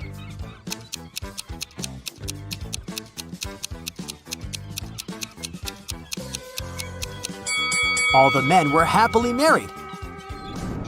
Stephen was driving to work when he realized he had left a folder with important documents at home. It was about 9 a.m. when he entered his house and saw a man leaving through the back door and running to a red car. Stephen called the police and told them about what had happened. Police officers didn't waste time and went to look for the criminal. After searching for 10 minutes, they spotted a similar-looking car near a cafe. When they entered the place, there was only one customer there. One of the police officers came up to him. "Is it your car? Where were you 20 minutes ago?" The customer answered, "Yeah, the car's mine, but I've been sitting here for more than an hour." The police officer immediately arrested him. Can you figure out why?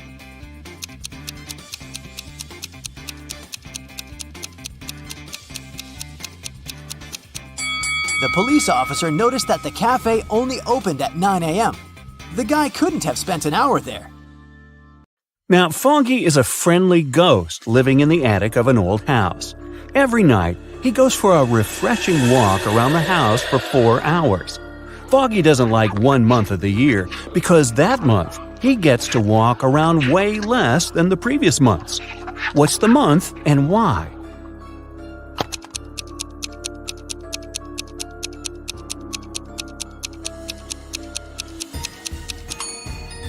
It's February. There are just 28 days and nights in February, and 29 on the luckiest years. So, fewer nights and less time for Foggy to walk around. Just a month ago, Autumn and her family moved into a new house. Everyone loved it, but Autumn was sure that the house was haunted. She doesn't know it yet, but our old friend Foggy is the ghost that lives in her attic. He is a friendly ghost, so once he left her a message written on a mirror. Autumn woke up and saw this. Can you help her read the message?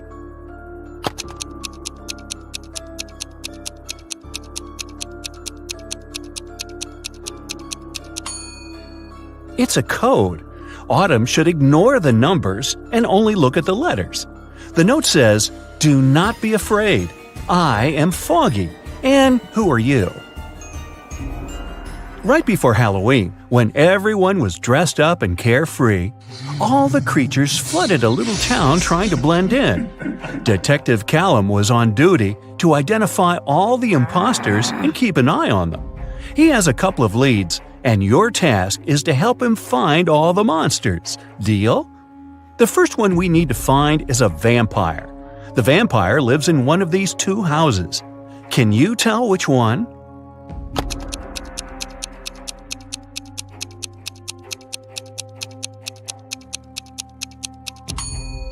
Look, there is garlic hanging in this house. Vampires can't stand garlic, they prefer cilantro, so it cannot be a vampire's house. So the vampire lives in this one. Perfect, let's move on. One of these houses belongs to a centaur. Do you have any idea which one?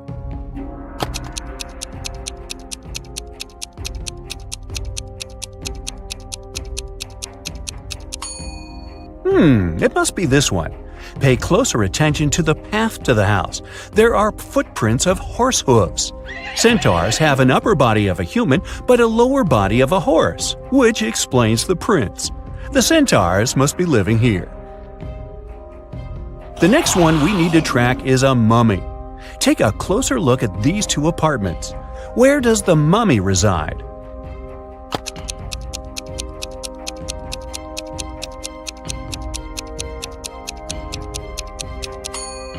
Now, did you notice the bandages all over the room here? It must belong to the mummy, so I bet that's his place. Now it's time to track the Cyclops. Keep your eye out and make your best guess.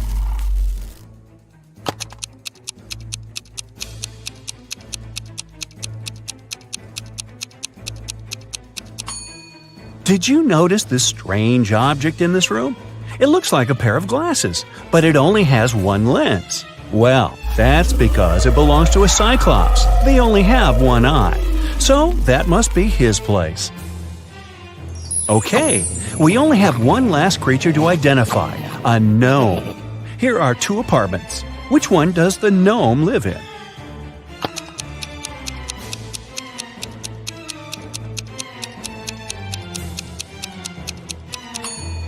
Did you notice that the mirror in this apartment hangs a bit too low? That's because gnomes are short. He must be living here. Other creatures that have flooded the town are robots. For Halloween, some people started to dress up like them, too. Look at these three people.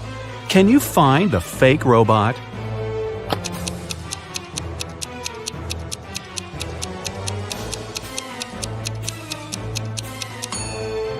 Look at their footprints. The robot on the left has human footprints in the beginning that only later change into tire patterns. He must be the fake robot. Let's train your eyes a bit. Here are Halloween emojis. All of them but one has a pair. Can you find the one that doesn't have a pair?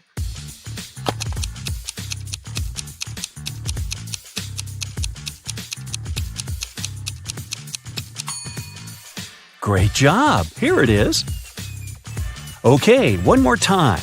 Now there are even more emojis. Do you see the unique one?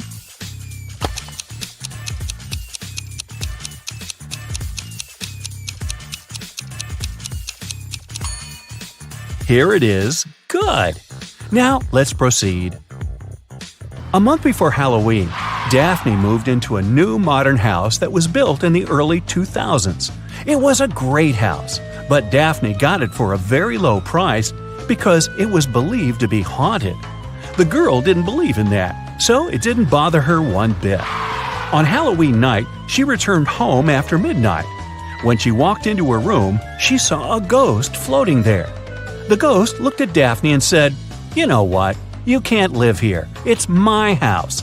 I've lived here for 100 years, and you're making me uncomfortable." Daphne said that the ghost was lying. Why?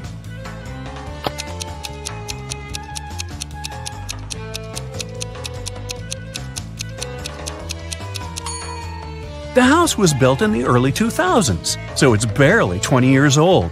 The ghost couldn't have lived there for 100 years. That's right, ghosts lie.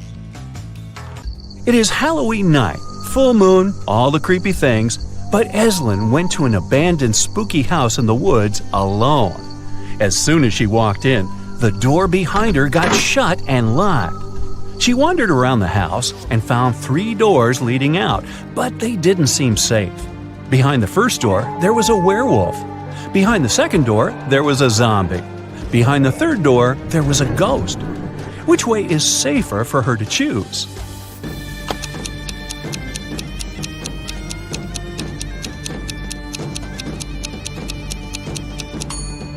Eslyn should definitely choose the third door. Ghosts may be spooky, but they can't do her any real harm. Of course, Eslyn wasn't the only one who went to the house that night. Another student, Colton, dressed in the silver armor of a knight, decided to explore the spooky house too. Just like with Eslyn, the door got shut behind him right after he stepped into the house. He found 3 ways out too. Behind the first door, there was a vampire. Behind the second door, there was a huge dragon who hates strangers. Behind the third door, there was a huge cyclops that would crash anyone who walks in. Which way should Colton choose to stay safe?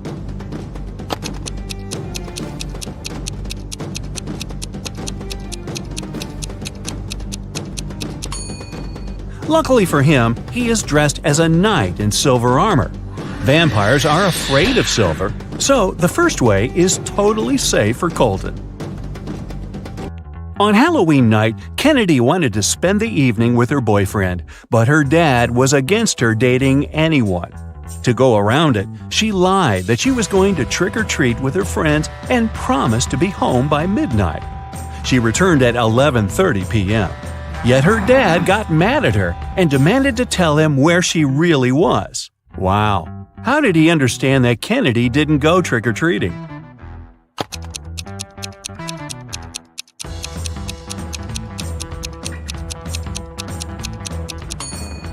She returned with an empty candy basket.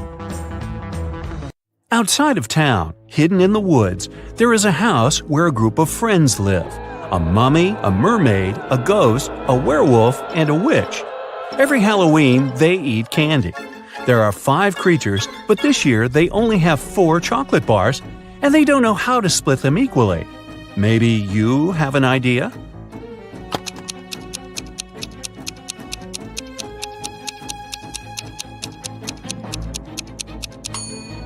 They should split each one of the 4 bars into 5 pieces, and then each creature gets a piece from each bar. This way, everyone will eat exactly 4 pieces of chocolate. Now that monsters and humans live next to each other, let's try to identify who is who. I will be showing you photos, and your task is to find a monster in each photo. Here's the first one. Can you find the monster?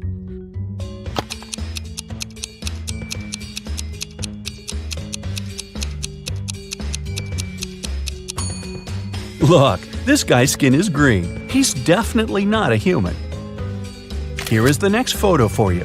Be attentive. Do you see someone who is not a human here?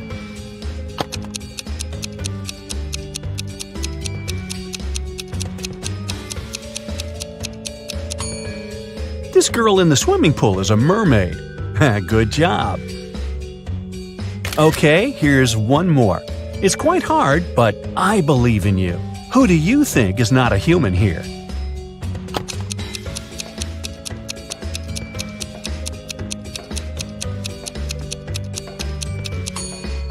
Look, this woman doesn't cast a shadow.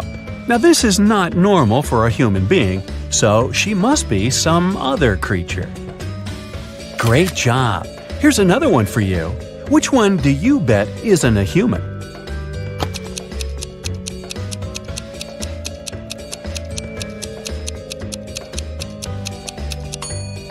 This person is carrying a wand.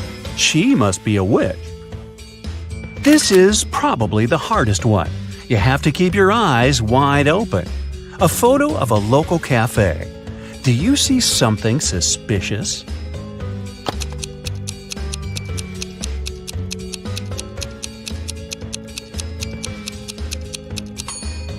Look, there's a glass of blood in the air, as if someone's drinking it. It must be the vampire who's drinking it, but the vampire isn't in the photo because they can't be photographed. Technicalities.